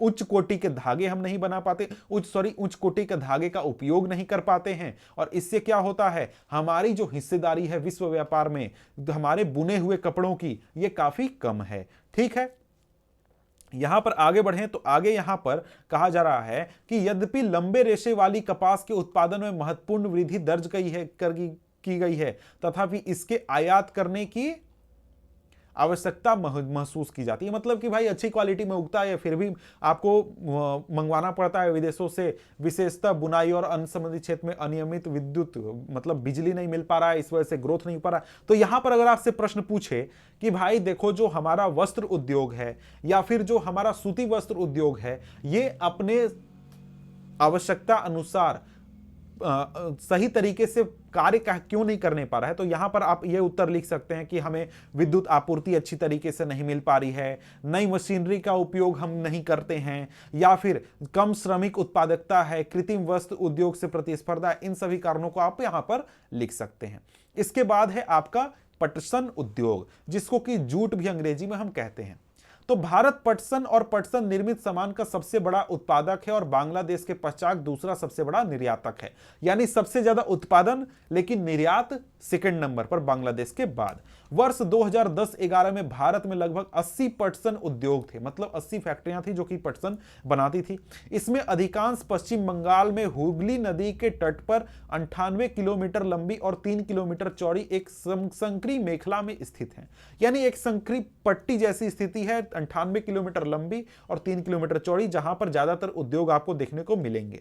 अब यहां पर आपसे एक सवाल बनता है जो कि पिछले कई सालों में पूछा भी गया है कि भाई हुगली नदी तट पर इतने सारे पटसन के उद्योगों को स्थापित होने का क्या कारण है। तो यहां पर इन सारे इस पैराग्राफ से आप उठाकर आंसर लिख सकते हैं कि भाई पटसन उत्पादक क्षेत्रों की निकटता, सस्ता जल परिवहन, सड़क, रेल व जल परिवहन का जाल, कच्चे माल के मिलों तक ले जाने में सहायक होना, कच्चे पटसन को संसाधित करने में प्रचुर जल, आपको पश्चिम बंगाल तथा समीपवर्ती राज्य से उड़ीसा, बिहार, उत्तर प्रदेश से सस्ता श्रमिक उपलब्ध होना, कोलकाता का एक सबसे बड़ा नगरीय केंद्र के रूप में बैंकिंग, बीमा, जूट के सामान के निर्यात के लिए पतन की सुविधाएं प्रदान करना आदि सम्मिलित है। मतलब यहां से आप आसानी से आंसर ये कर सकते हैं कि भैया हुगली नदी के तट पर ही जूट का फैक्ट्री क्यों है, पटसन का फैक्ट्री क्यों है, तो आप यहां से लिख सकते हैं।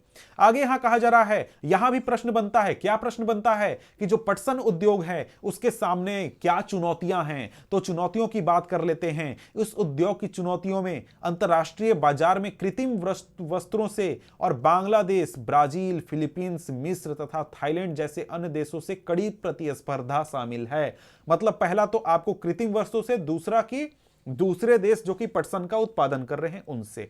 ठीक है।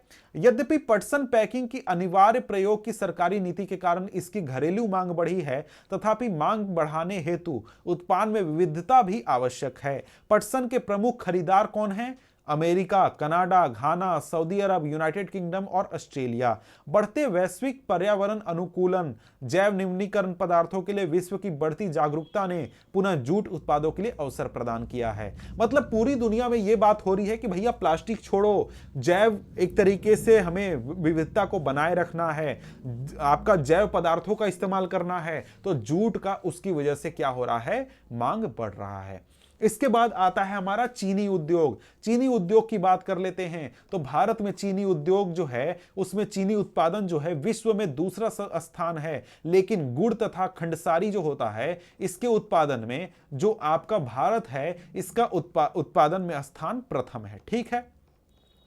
इस उद्योग में प्रयुक्त कच्चा माल भारी होता है, मतलब जो आपका शुगर केन होता है, गन्ना होता है, वो काफी भारी होता है और ढुलाई में इसके सुक्रोज की मात्रा घट जाती है। मतलब कि एक जगह से दूसरी जगह अगर इसको हम ले जाने की कोशिश करें तो जो सुक्रोज है यानी जो मीठापन है उसका वो कम हो जाता है।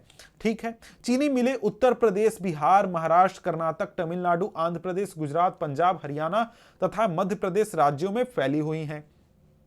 चीनी मिलों का 60% उत्तर प्रदेश तथा बिहार में है। यानी भारत में जितनी भी चीनी मिल हैं उसमें से 60% कहां पर हैं, आपके उत्तर प्रदेश तथा बिहार में हैं। यह उद्योग मौसमी है, अतः सहकारी क्षेत्र के लिए उपयुक्त है। मतलब यहां पर क्या है, सहकारी क्षेत्र काफी बढ़ चढ़कर काम करते हैं। क्या आप बता सकते हैं ऐसा क्यों है? तो ये जरा सा आप सोचिए कि भाई सहकारी क्षेत्र यहां पर काम क्यों कर रहे हैं, यहां पर क्यों सफल हैं, ये जरा सा बताइए। ठीक है। पिछले कुछ वर्षों में इन मिलों की संख्या दक्षिणी तथा पश्चिमी राज्यों में विशेषकर महाराष्ट्र में बढ़ी है। इसका मुख्य कारण क्या है? यहां के गन्ने में अधिक सुक्रोज की मात्रा है। यहां पर भी सवाल आपसे पूछा जा सकता है कि भाई भारत में जो हमारे जो चीनी मिल हैं, गन्ने मिल हैं, वो आपके दक्षिण की ओर क्यों जा रहे हैं, या फिर महाराष्ट्र में नए फैक्ट्रियां क्यों लग रही हैं, नए गन्ने मिल क्यों लग रहे हैं? तो यहां से उत्तर कर सकते हैं क्या कि भाई वहां पर मिलने वाले गन्नों में क्या है, सुक्रोज की मात्रा अधिक है, ठंडी जलवायु है। इसके अलावा सहकारी समितियां भी यहां पर अच्छी तरीके से काम कर रही हैं। इसके साथ ही गन्ने के बारे में आपसे, गन्ने मिलों के बारे में आपसे अगर चुनौतियां पूछा जाए तो यहां पर क्या लिखिएगा, यह उद्योग का अल्पकालिक होना, मतलब कि भाई साल भर यह धंधा नहीं चलता है, कुछ महीने ही चलता है। पुरानी और असक्षम तकनीक का इस्तेमाल, परिवहन असक्षमता से गन्ने का समय पर कारखानों में न पहुंचना तथा खोई का अधिकतम इस्तेमाल न कर पाना, यानी जो खोई आपका निकलता है उसकी बात की जा रही है। तो यहां पर हमारा जो कृषि आधारित जो आपके उद्योग थे वो तो हमने पढ़ लिए। अब हम पढ़ते हैं खनिज आधारित उद्योग खनिज आधारित उद्योगों की बात कर लेते हैं। तो खनिज आधारित उद्योग का क्या मतलब है? सीधा मतलब है भैया कि देखो, जो उद्योग जो खनिज और धातुओं को कच्चे माल के रूप में इस्तेमाल करते हैं, वो क्या हो गए? वो आपके खनिज आधारित उद्योग हो गए। समझ गए? मतलब खनिज या फिर धातु का इस्तेमाल अगर हम करेंगे किस चीज में, अपने कच्चे माल के रूप में, तो वो क्या हो गया? खनिज आधारित उद्योग हो गया।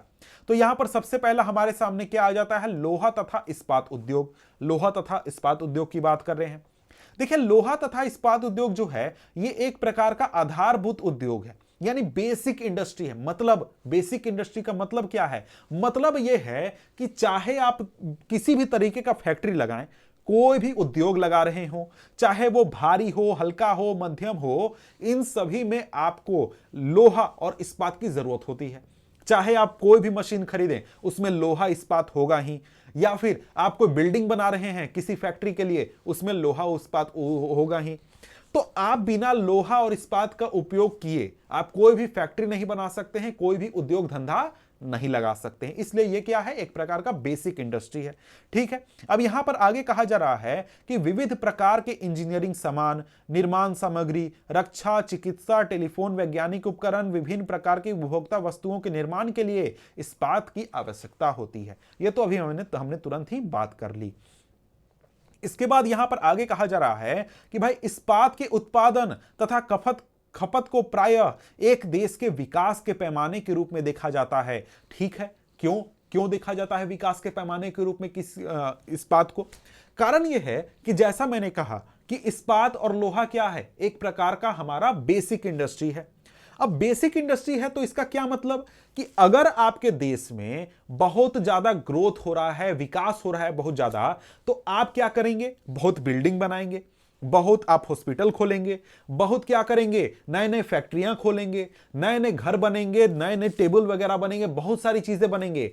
तो उसमें क्या होगा? आपका इस्पात और लोहा का उपयोग बढ़ेगा, आप ज्यादा उत्पादन कीजिएगा। मतलब अगर आपके देश में इस्पात का उत्पादन ज्यादा है और इस्पात का उपयोग ज्यादा है, इसका मतलब आपके देश में क्या हो रहा है? बहुत सारी चीजों का निर्माण हो रहा है और बहुत सारी चीजों का उपयोग हो रहा है। इसका मतलब है कि आपका देश विकास कर रहा है। इसलिए हम इस्पात के उत्पादन और खपत को देश के विकास के रूप में देखते हैं। ठीक है, अब यहां पर आगे कहा जा रहा है लोहा तथा इस्पात एक भारी उद्योग है। अब भैया भारी उद्योग क्यों है? क्योंकि इसका जो कच्चा माल होता है वो भी भारी होता है, और जो उत्पादन करके जो हमें फाइनल प्रोडक्ट मिलता है, अंतिम वस्तु मिलती है, वो भी भारी हमारा होता है। ठीक है, तो यहां पर यही चीजें लिखी गई हैं। आगे क्या देखते हैं?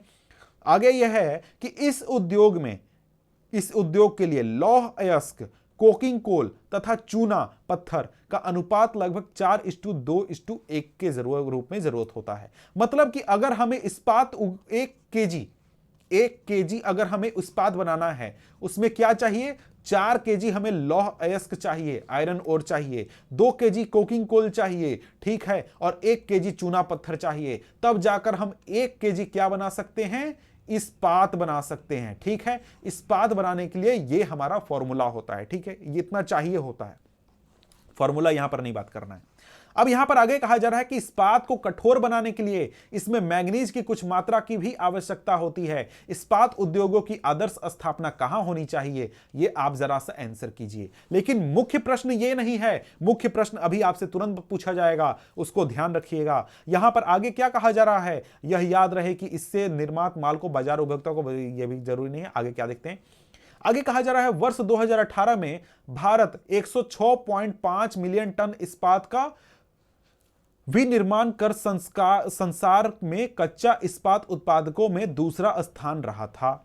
ठीक है, अब यहां पर देखिए, यहां पर क्या कहा जा रहा है? 2018 में 106 मिलियन टन कच्चा इस्पात, और यहां पर क्या है? 2017-18 में क्या? 86 मिलियन टन क्या आपका इस्पात, यानी कि एक तरीके से अंतिम उत्पाद के रूप में। यहां बोलिएगा सर अलग अलग डाटा क्यों है? अलग अलग डाटा इसलिए है क्योंकि यहां पर 106.5 मिलियन टन हमने कच्चा इस्पात बनाया। हमने सारा क्या किया? लौह अयस्क डाला, कोकिंग कोल का इस्तेमाल किया, चूना पत्थर लगाया और हमने इस्पात बना दिया। वो हमारा हो गया कच्चा इस्पात। लेकिन अब उस इस्पात का इस्तेमाल हमने अलग अलग तरीके से किया, उसको अलग अलग शेप दिया, हमने भेज दिया, हमने फैक्ट्री में इस्तेमाल किया, कार वगैरह बना दिया। तो उस चीजों में इस्तेमाल होने के लिए जो आपका अंतिम उत्पाद के रूप में जो हमारा इस्पात बना, वो उपयोग हुआ कितना, 86.69। ठीक है। अब यहां पर आगे कहा जा रहा है कि देखिए, यह स्पंज लौह का सबसे बड़ा उत्पादक है। ठीक है। इस्पात के अधिक उत्पादन के बावजूद भी 2018 में यहां प्रति वर्ष प्रति व्यक्ति खपत केवल 70.9 किलोग्राम थी, जबकि इसी समय विश्व में प्रति व्यक्ति औसत खपत 224 किलोग्राम थी। ठीक है। मतलब दुनिया के मुकाबले हमारा देश जो है वो काफी कम इस्पात का इस्तेमाल करता है। इस समय भारत में 10 मुख्य संकलित उद्योग तथा बहुत से छोटे इस्पात संयंत्र है। छोटे इस्पात संयंत्र जो होते हैं वहां पर छोटे मोटे क्वांटिटी में बनाया जाता है। अब यहां पर आगे बताया गया कि इस्पात कैसे बनाया जाता है। कच्चे माल का कारखानों तक परिवहन, यानी कारखाने तक ले जाते हैं कच्चे माल को। इसके बाद भट्टी में डाल दिया जाता है। यहां पर इस लौह अयस्क को गलाया जाता है। चूना पत्थर को एक तरीके से मिलाया जाता है। धातु का मैल हटाया जाता है। अयस्क को गर्म करने के लिए कोल का ईंधन के रूप में इस्तेमाल किया जाता है, कोक का। इसके साथ ही ढलवा लोहा बनाया जाता है। ठीक है। ढलवा लोहा बना दिया, यानी कि ढाल एक आपको जैसे बर्तन हो गया, बर्तन में हमने गर्म लोहा डाला तो वो बर्तन का शेप ले लेगा ना, वो उसी चीज की बात की जा रही है। उसको ढाला जाता है एक अलग अलग आकृति में, उसको हम क्या कहते हैं, ढलवा लोहा कहते हैं। इसके बाद हम बनाते हैं इस्पात लोहे से। कैसे? उसमें से गलाकर उसका ऑक्सीकरण करते हैं, उस लोहे का, ढलवा लोहा का ऑक्सीकरण किया जाता है। उसमें से अशुद्धता हटाई जाती है और उसमें मैग्नीज, निकेल, क्रोमियम को मिलाया जाता है, जितना भी रिक्वायरमेंट है उस हिसाब से। आगे चलकर फिर इसका रोलिंग, प्रेसिंग, ढलाई वगैरह गढ़ाई करके धातु को आकार दे दिया जाता है। ठीक है। अब यहां पर आपसे सवाल एक बनेगा कि भाई देखो, ये इलाका कौन सा है? ये इलाका है छोटा नागपुर का इलाका।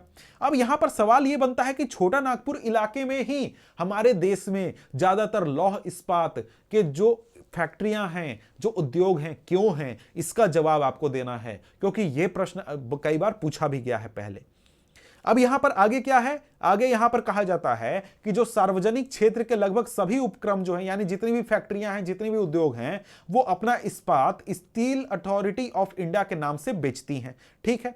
अब यहां पर आगे कहा जा रहा है, भारत और चाइना का कंपेयर किया जा रहा है कि 1950 में भारत और चीन एक बराबर मात्रा में इस्पात उत्पादन करते थे। आज चीन इस्पात का सबसे बड़ा उत्पादक देश है। इस्पात की सर्वाधिक खपत वाला देश भी चीन है। भारत में छोटा नागपुर के पठारी क्षेत्र में अधिकांश और लोहा तथा इस्पात उद्योग संकेंद्रित हैं। ऐसा क्यों है? इसका सवाल बहुत ही इंपॉर्टेंट है। अब क्यों है, उसका जवाब यहां पर है कि इस प्रदेश में इस उद्योग के विकास के लिए अधिक अनुकूल सापेक्षिक परिस्थितियां हैं। जैसे यहां पर लौह अयस्क की कम लागत है, उच्च कोटि कच्चे माल यहां पर मिल जाता है, सस्ते श्रमिक और स्थानीय बाजार मिल जाते हैं। इस वजह से यहां पर हमारा उद्योग लगा हुआ है। देखिए, भारत जो है संसार में एक महत्वपूर्ण लौह इस्पात का उत्पादक देश है। मतलब बहुत इंपॉर्टेंट है, जितना करता है विश्व में पहला, दूसरा, तीसरा इसी स्थान पर आता है हमेशा। लेकिन यहां पर हम अपने पूर्ण संभाव्य का विकास नहीं करने पाए। मतलब कि जितना हमको काम करना चाहिए उतना हम लोग नहीं करने पाए। ऐसा क्यों नहीं करने पाए? यह भी सवाल इंपॉर्टेंट है। यह भी आपसे पूछा जा सकता है कि देखिए कि ऐसा क्यों नहीं हो पाया कि हम अपने पूर्ण संभाव्य पर काम कर रहे हैं, लौह इस्पात उद्योग काम कर रहा है। ठीक है। तो इसका कारण क्या है? उच्च लागत तथा कोकिंग कोयले की सीमित उपलब्धता। हमारे देश में कोकिंग कोयला सही मात्रा में अवेलेबल नहीं है, सही कीमत पर अवेलेबल नहीं है। कम श्रमिक उत्पादकता, यानी कि जो लोग यहां पर काम करते हैं वो दूसरे देशों के मुकाबले में उत्पादन उतना ज्यादा नहीं करते हैं जितना दूसरे देशों में किया जाता है। ऊर्जा की अनियमित पूर्ति, यानी बिजली हमेशा कट जाता है, उसकी वजह से भी। अविकसित अवसंरचना। ठीक है। आगे क्या है? आगे यहां पर है कि हम भी उच्च कोटि का इस्पात दूसरे देशों से आयात करते हैं, हालांकि हमारा कुल इस्पात उत्पादन घरेलू मांग पूर्ति हेतु पर्याप्त है। मतलब हम दूसरे देशों से इस्पात मंगाते हैं, लेकिन हम लोग अपने देश की जरूरत के हिसाब से उत्पादन कर सकते हैं। आगे क्या है? आगे है निजी क्षेत्र में उद्यमियों के प्रयत्न से तथा उदारीकरण व प्रत्यक्ष विदेशी निवेश से इस उद्योग को प्रोत्साहन दिया है। इस्पात उद्योग को अधिक स्पर्धावान बनाने के लिए अनुसंधान और विकास के संसाधनों को नियत करने की आवश्यकता है। हमारे देश में जब निजीकरण हुआ, यहाँ पर विदेशों से पैसा आया, विदेशों से टेक्नोलॉजी आई, तो क्या हुआ, इस क्षेत्र का काफी ज्यादा विकास हुआ।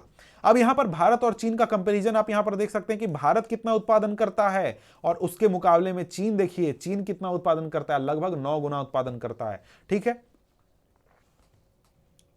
अब यहां पर आगे क्या है, एल्यूमिनियम प्रगलन यानी एल्यूमिनियम बनाने की प्रक्रिया, एल्यूमिनियम स्मेल्टिंग। देखिए यहां पर कहा जा रहा है कि भारत में एल्यूमिनियम प्रगलन दूसरा सर्वाधिक महत्वपूर्ण धातु शोषण उद्योग है।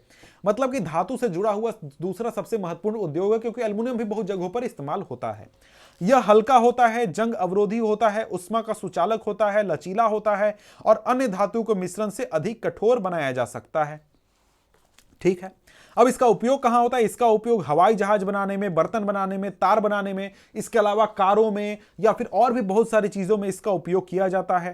ठीक है, कई उद्योगों में इसका महत्व इस्पात, तांबा, जस्ता और शीशे के विकल्प के रूप में प्रयुक्त होने लगा है। जैसे हम पहले कार में लोहा इस्तेमाल करते थे, इस्पात इस्तेमाल करते थे, अब एल्युमिनियम इस्तेमाल कर रहे हैं। पहले तार बनाने के लिए हम कॉपर का इस्तेमाल करते थे, अब बहुत ज्यादा एल्युमिनियम का इस्तेमाल बढ़ रहा है। तो इस तरीके से अलग अलग क्षेत्रों में इसका इस्तेमाल काफी ज्यादा बढ़ रहा है।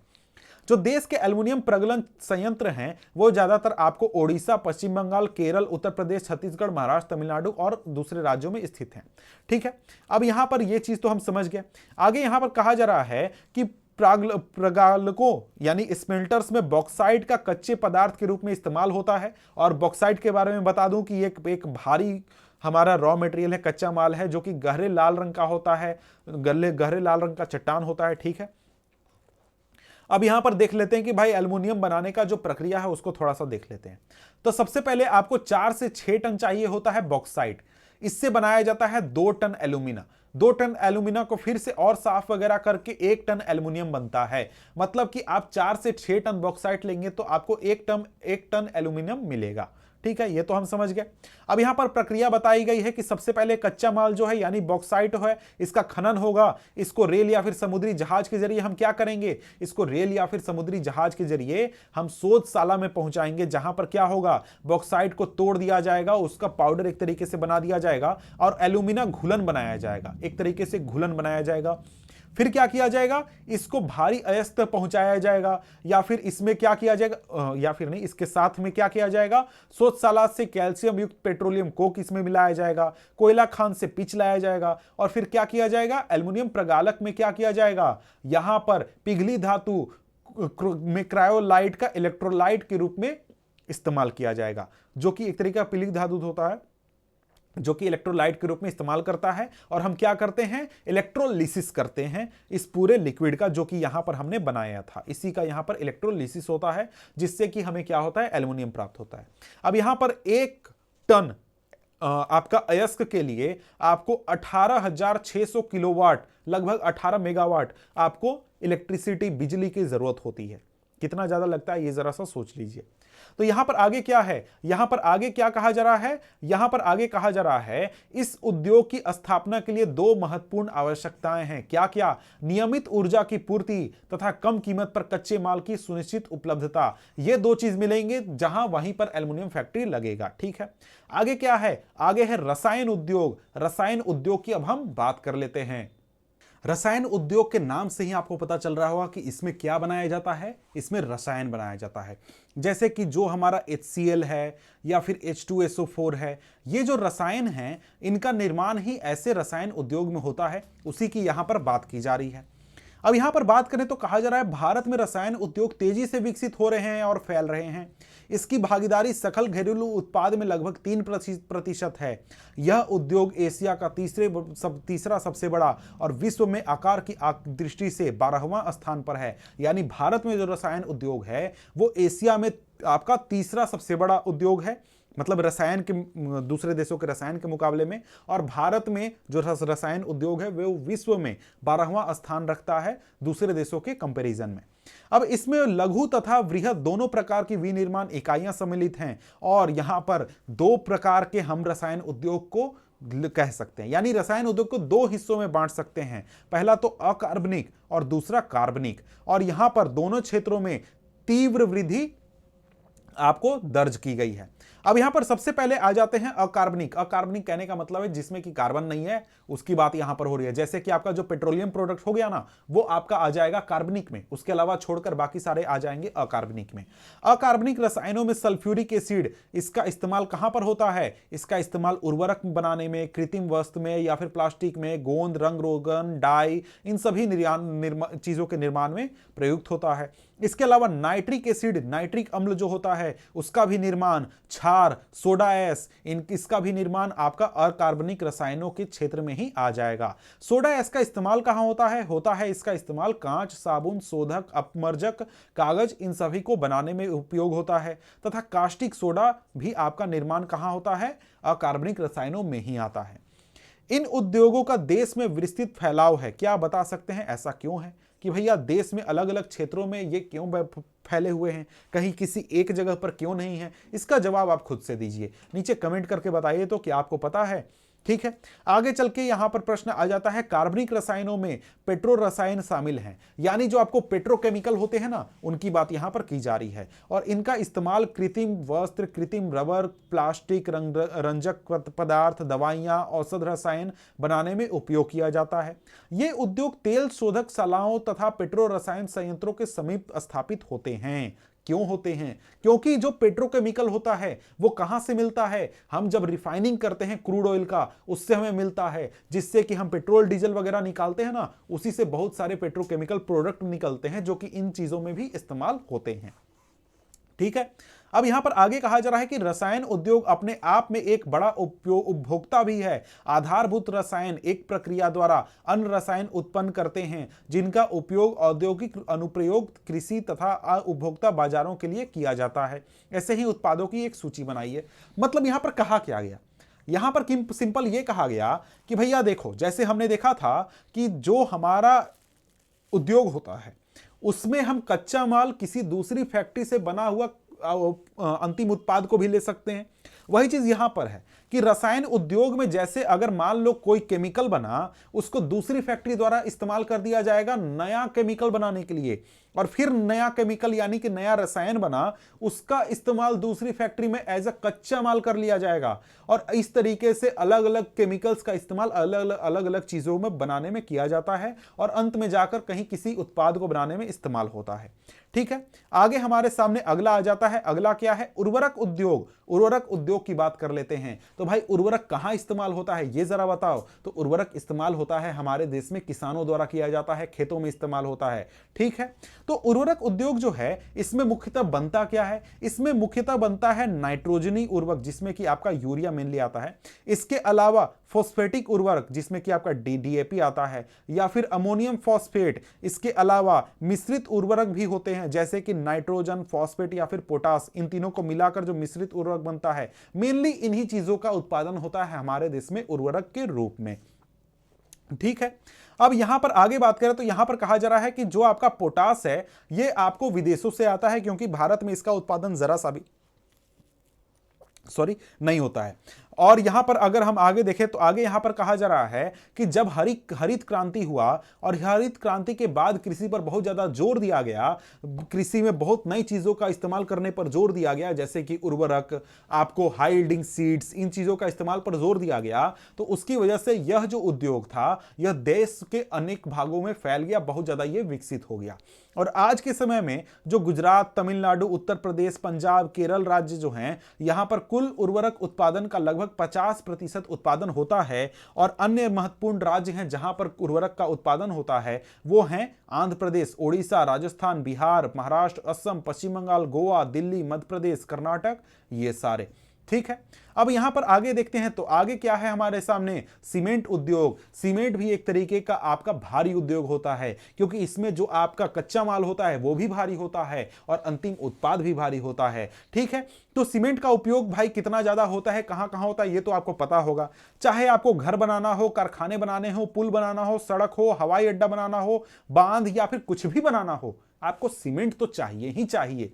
ठीक है, अब ये जो उद्योग है ये एक तरीके से भारी और स्थूल कच्चे माल की जरूरत होती है, जैसे चूना पत्थर, सिलिका, जिप्सम, इन चीजों की जरूरत होती है। और रेल परिवहन की मदद से इसमें हम माल की ढुलाई करते हैं, या फिर इसके साथ ही कोयला और विद्युत ऊर्जा की भी आवश्यकता होती है इस सीमेंट फैक्ट्री में, सीमेंट उद्योग में। ठीक है, अब इस उद्योग में इकाइयां गुजरात में बहुत बड़ी संख्या में लगाई गई हैं। कारण क्या है? कारण है कि यहां से जो बाजार है वो नजदीक पड़ता है। कहां का बाजार? खाड़ी के देशों के बाजार, यानी कि खाड़ी के देशों में हम सीमेंट को सस्ते दामों पर आसानी से भेज सकते हैं इन चीजों की मदद से। किसकी मदद से? अगर हम गुजरात में प्लांट लगाएंगे, तुरंत उत्पादन करेंगे, तुरंत जहाज पर डालेंगे और हम भेज देंगे कहां पर? खाड़ी देशों में। ठीक है, आगे देखते हैं। आगे यहां पर बताया गया है कि हमारा देश में जो पहला सीमेंट उद्योग था यह 1904 में चेन्नई में लगाया गया था, और इसके बाद जब हमारा देश आजाद हुआ उसके बाद इस उद्योग का काफी ज्यादा प्रसार हुआ, काफी ज्यादा फैलाव हुआ। और हमारे देश में जब इस उद्योग में गुणवत्ता में सुधार आया, उसकी वजह से भारत में जो बड़ी घरेलू मांग थी उसको तो पूरा किया ही गया, साथ में जो विदेश के दूसरे देश थे जैसे कि पूर्वी एशिया, मध्य पूर्व, अफ्रीका, दक्षिण एशिया, इन सभी देशों में भी हमारे देश के जाकर सीमेंट बिकते हैं, क्योंकि हमारे देश में जो सीमेंट बन रहे हैं उनकी क्वालिटी अच्छी है। यह उद्योग जो है यह उत्पादन और निर्यात दोनों के रूपों में प्रगति पर है, यानी दोनों देशों, दोनों क्षेत्रों में काफी विकसित हो रहा है। और इस उद्योग को बनाए रखने के लिए पर्याप्त घरेलू मांग और पूर्ति में वृद्धि करने का प्रयास किया जा रहा है। ठीक है, आगे क्या है? मोटर गाड़ी उद्योग। मोटर गाड़ी उद्योग तो भैया आपको पता होगा कि कहां उपयोग होता है। कार, मोटरसाइकिल, ट्रक, बस, जीप, जो भी आप जानते हैं, जो कि आप घूमते हैं जिस पर, वो आपका मोटर गाड़ी उद्योग में ही बनता है। अब मोटर गाड़ी यात्री जो हैं और सामान, इनको जल्दी से एक जगह से दूसरी जगह पहुंचाने का जो काम है ये कौन करता है? मोटर गाड़ी करता है। भारत में विभिन्न केंद्रों पर, यानी बहुत सारी फैक्ट्रियां हैं ट्रक, बस, कार, मोटरसाइकिल, स्कूटर, तीन पहिया बहुउपयोगी वाहन निर्माण करने के लिए। उदारीकरण के पश्चात नए और आधुनिक मॉडल के वाहनों का बाजार तथा वाहनों की मांग बढ़ी है, जिससे इस उद्योग में विशेषकर कार, दोपहिया, तीन पहिया वाहनों में अपार वृद्धि हुई है। तो यहां पर एक सवाल बनता है जो कि बहुत महत्वपूर्ण है कि भैया देखो, जो मोटर गाड़ी उद्योग है इस पर उदारीकरण का क्या प्रभाव पड़ा था, यह जरा सा आप पढ़ लीजिएगा, प्रश्न आपसे पूछा जा सकता है। यहां पर आगे क्या है? यह उद्योग दिल्ली, गुड़गांव, मुंबई, पुणे, चेन्नई, कोलकाता, लखनऊ, इंदौर, हैदराबाद, जमशेदपुर, बेंगलोर के आसपास में स्थित है। ठीक है, ये सारी चीजें तो हो गई। आगे क्या है? आगे हमारे सामने सूचना प्रौद्योगिकी और इलेक्ट्रॉनिक उद्योग। इलेक्ट्रॉनिक उद्योग का मतलब क्या? मतलब इलेक्ट्रॉनिक आइटम जो बनते हैं, जैसे कि यहां पर ट्रांजिस्टर से लेकर television, telephone, cellular, telecom, telephone exchange, radar, computer, दूरसंचार उद्योग, ये सारी चीजें आपके उपकरण की बात यहां पर की जा रही है जो कि बनते हैं इसके अंदर। साथ में इसके अलावा बेंगलोर जो है वो भारत में इलेक्ट्रॉनिक राजधानी के रूप में उभरा है। इलेक्ट्रॉनिक सामान का महत्वपूर्ण उत्पादन भारत में आपको मुंबई, दिल्ली, हैदराबाद, पुणे, चेन्नई, कोलकाता, लखनऊ में होता है। इसके अलावा इस उद्योग का सर्वाधिक संकेंद्रण आपका बेंगलुरु, नोएडा, मुंबई, चेन्नई, हैदराबाद, पुणे में भी है। ठीक है, यह एक अत्यंत रोचक है कि भारत में सूचना प्रौद्योगिकी उद्योग के सफल होने के कारण हार्डवेयर और सॉफ्टवेयर का निरंतर विकास है, यानी सॉफ्टवेयर और हार्डवेयर दोनों का भी विकास भारत में बहुत ज्यादा हुआ है। और आपको पता होगा कि कितनी बड़ी संख्या में लोगों को रोजगार मिलता है सॉफ्टवेयर क्षेत्र में। बहुत बड़ी बड़ी कंपनियां हैं भारत में जो कि सॉफ्टवेयर का काम करती हैं, जैसे इन्फोसिस हो गया, टाटा कंसल्टेंसी सर्विसेज हो गया, या फिर विप्रो हो गया, या फिर और भी बहुत सारी कंपनियां हैं। ठीक है, अब यहां पर आते हैं अगले टॉपिक की ओर। टॉपिक क्या है? औद्योगिक प्रदूषण तथा पर्यावरण निम्नीकरण। यहां पर कहा जा रहा है कि देखिए, भारतीय अर्थव्यवस्था में जो उद्योग हैं उन्होंने सहयोग तो बहुत किया, लेकिन इनके सहयोग के साथ साथ कुछ परेशानियां भी इनकी वजह से आई हैं, जो कि है प्रदूषण। अब यहां पर प्रदूषण की बात करें तो प्रदूषण 4 प्रकार के हुए हैं उद्योगों के कारण। वो कौन कौन से हैं? वायु, जल, भूमि, ध्वनि, 4 प्रकार के प्रदूषण हो गए। अब यहां पर 4 प्रदूषण के अलावा प्रदूषण में आपका ताप प्रदूषण भी एक प्रकार का है, मतलब कि जो गर्म पानी छोड़ा जाता है उसकी भी बात यहां पर हम करेंगे। सबसे पहले बात करते हैं वायु प्रदूषण। वायु प्रदूषण होता क्या है? वायु प्रदूषण कहने का मतलब है कि भाई जो अनचाही गैस है या फिर हानिकारक गैस है, जो जब वो अधिक अनुपात में वायु में मिल जाती हैं और अधिक अनुपात में मौजूद होती हैं, तो वो क्या है? एक प्रकार का वायु प्रदूषण कहलाता है, जिसमें कि मुख्यतः आपका सल्फर डाइऑक्साइड या फिर कार्बन मोनोऑक्साइड आपका वायु प्रदूषण का कारण है। वायु में निलंबित जो आपके कणनुमा पदार्थ हैं, जो धूल कण हैं, वो भी एक तरीके से प्रदूषण में ही आते हैं। मतलब कि शहरों में जो धूल उड़ते हैं वो भी एक प्रकार का प्रदूषण ही है। ठीक है, अब यहां पर बात करें तो यहां पर कहा जा रहा है कि जो रसायन और कागज उद्योग हैं, ईंट के भट्ठे हैं, तेल शोधनशालाएं हैं, प्रगलन उद्योग हैं, जीवाश्म ईंधन दहन है, छोटे बड़े कारखाने हैं, ये एक तरीके से नियमों का उल्लंघन करते हैं और जिसके साथ ये धुआं निष्कासित करते हैं, जिससे क्या होता है, पोल्यूशन होता है। इसके साथ ही कहा जा रहा है जहरीली गैसों का रिसाव बहुत भयानक और दूरगामी प्रभावों वाला हो सकता है। हमको पता है कि भाई धुएं से हमें कैंसर हो सकता है, हमको सांस लेने में दिक्कत होती है, बहुत सारी दिक्कत होती है। तो यहां पर आपसे एक सवाल पूछा गया है, क्या आप भोपाल गैस त्रासदी के बारे में जानते हैं? क्या हुआ था? जानते होंगे तो जरा कमेंट करके बताइए कि क्या हुआ था उस समय और क्यों हुआ था। आगे क्या है कि वायु प्रदूषण मानव स्वास्थ्य, पशु, पौधे, इमारत, पूरे पर्यावरण पर दुष्प्रभाव डालते हैं। मतलब वायु प्रदूषण से सभी को नुकसान है, किसी को फायदा नहीं है वायु प्रदूषण से। आगे क्या है? आगे हमारे सामने जल प्रदूषण। जल प्रदूषण कहने का मतलब कि जब हम जल को गंदा कर देते हैं, जल को पीने योग्य या फिर उपयोग करने योग्य नहीं छोड़ते हैं, तो वो क्या हो गया? जल प्रदूषण हो गया। यहां पर आगे क्या है? उद्योगों द्वारा कार्बनिक तथा अकार्बनिक अपशिष्ट पदार्थों को नदी में छोड़ने से जल प्रदूषण फैलता है। सिर्फ नदी की बात नहीं है, जब तालाबों में भी आप छोड़ते हैं तो वो भी एक प्रकार का जल प्रदूषण है। जल प्रदूषण के मुख्य कारक कौन है? तो भाई कागज, लुगदी, रसायन, वस्त्र तथा रंगोई उद्योग या फिर तेल शोधनशालाएं या चमड़ा उद्योग या फिर इलेक्ट्रोप्लेटिंग के जो उद्योग हैं वो आपका जल प्रदूषण बहुत ज्यादा करते हैं। इसके बाद आगे क्या है? आगे यहां पर आगे अब बात करें तो ये फैक्ट्री, ये सारे जो आपके उद्योग हैं ये छोड़ते क्या हैं? ये छोड़ते हैं रंग, अपमर्जक, अम्ल, लवण, भारी धातुएं जैसे सीसा, पारा, कीटनाशक, उर्वरक, कार्बन, इसके अलावा प्लास्टिक, रबर, ये सारी चीजें छोड़ी जाती हैं इन उद्योगों के द्वारा, जिससे कि जल प्रदूषित हो जाता है।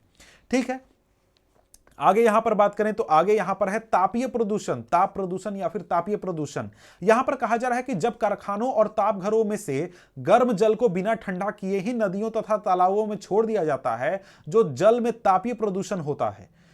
इससे क्या होता है कि जलीय जीवन पर इसका प्रभाव होता है।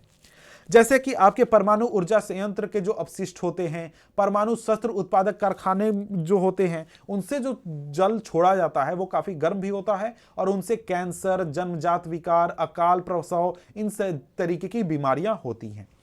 इसके अलावा मृदा व जल प्रदूषण आपस में संबंधित है। मतलब मृदा प्रदूषण और जल प्रदूषण आपस में संबंधित है। कैसे? अगर हम जल प्रदूषण करेंगे तो जल जो है वो मृदा में जाएगा, मृदा में जाएगा तो मृदा को भी प्रदूषित करेगा, मृदा को भी इस्तेमाल करने लायक नहीं रहेगा।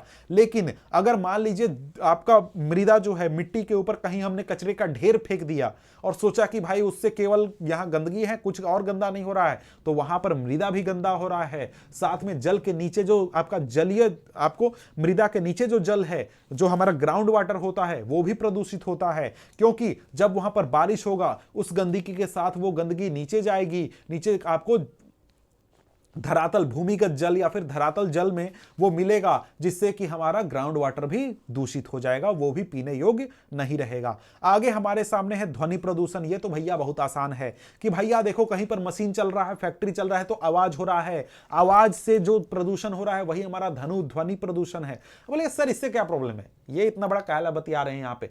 प्रॉब्लम है भैया, जब ध्वनि प्रदूषण होता है, आपके कान में लगातार आपको बहुत तेज शोर सुनाई देता है, तो उससे आपको कान खराब होने का डर होता है, आपको सर में दर्द होने का डर होता है, आपको बीमारी होने का डर होता है, टेंशन, हेडेक, इस तरीके की बीमारियां होने का डर होता है, मानसिक चिंता का ये स्रोत होता है। अब जैसे ये प्रदूषण होता कैसे है? जो कारखानों में उपकरण होते हैं, जनरेटर होते हैं, लकड़ी चीरने के कारखाने होते हैं, गैस संयंत्र होते हैं, विद्युत ड्रिल होते हैं, ये सारे आपके ध्वनि उत्पादन करते हैं। अब इनको रोकने का क्या उपाय है? भाई रोकने का बहुत उपाय है। साउंड कम करने वाले टेक्नोलॉजी लाए जाए और भी चीजें। आगे यहां पर है पर्यावरणीय निम्नीकरण की रोकथाम। हम रोकेंगे कैसे, इसकी बात यहां पर की जा रही है।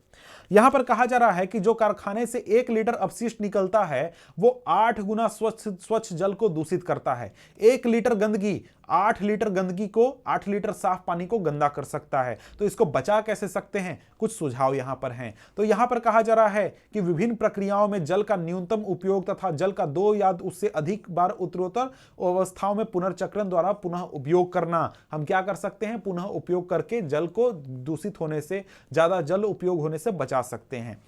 जल की आवश्यकता हेतु वर्षा जल संग्रहण कर सकते हैं। क्या कर सकते हैं, वर्षा जल संग्रहण कर सकते हैं। नदियों और तालाबों में गर्म जल तथा अपशिष्ट पदार्थों को प्रवाहित करने से पहले उसका शोधन कर सकते हैं, यानी कि उसको साफ कर सकते हैं।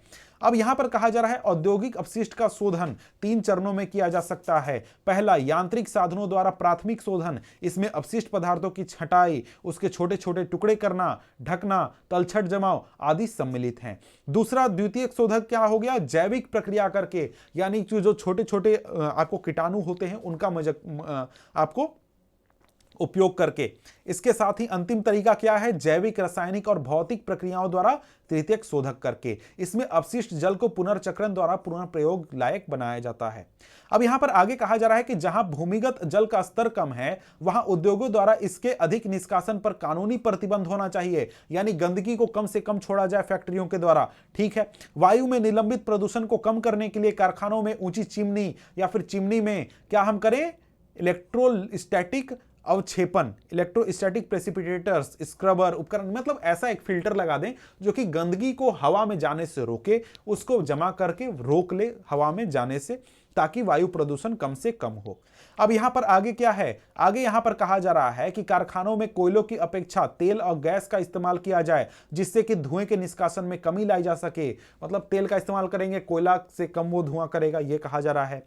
मशीनों व उपकरणों का उपयोग किया जा सकता है तथा जनरेटर में साइलेंसर लगाया जा सकता है। ऐसी मशीनरी का उपयोग किया जा सकता है जो ऊर्जा सक्षम हो तथा कम ध्वनि प्रदूषित करती हो, मतलब ध्वनि प्रदूषण को रोकने के लिए। ध्वनि अवशोषित करने वाले उपकरणों के इस्तेमाल के साथ कानों पर शोर नियंत्रण उपकरण भी लगाने चाहिए, मतलब कान में कैप लगा लें, कान में ढक्कन लगा लें, ताकि शोर की वजह से हमें परेशानी ना हो। आगे कहा गया, सतत पोषणीय विकास की चुनौतियों के लिए पर्यावरणीय संचेतना के युक्त आर्थिक विकास की जरूरत है। मतलब हमें ऐसा आर्थिक विकास करना चाहिए कि आर्थिक विकास तो हो लेकिन हमारा पर्यावरण भी बचा हुआ रहे। ठीक है, यहां पर आगे यहां पर एक चीज है, राष्ट्रीय ताप विद्युत गृह द्वारा दिखाया गया मार्ग। इसको आप खुद से पढ़ लीजिए क्योंकि इसमें ज्यादा कुछ वैसा है नहीं। ठीक है, इसको आप खुद से पढ़ लीजिए। और यहां पर यह अध्याय हमारा खत्म होता है। मिलते हैं अगले वीडियो में अगले अध्याय के साथ, तब तक के लिए गुड बाय।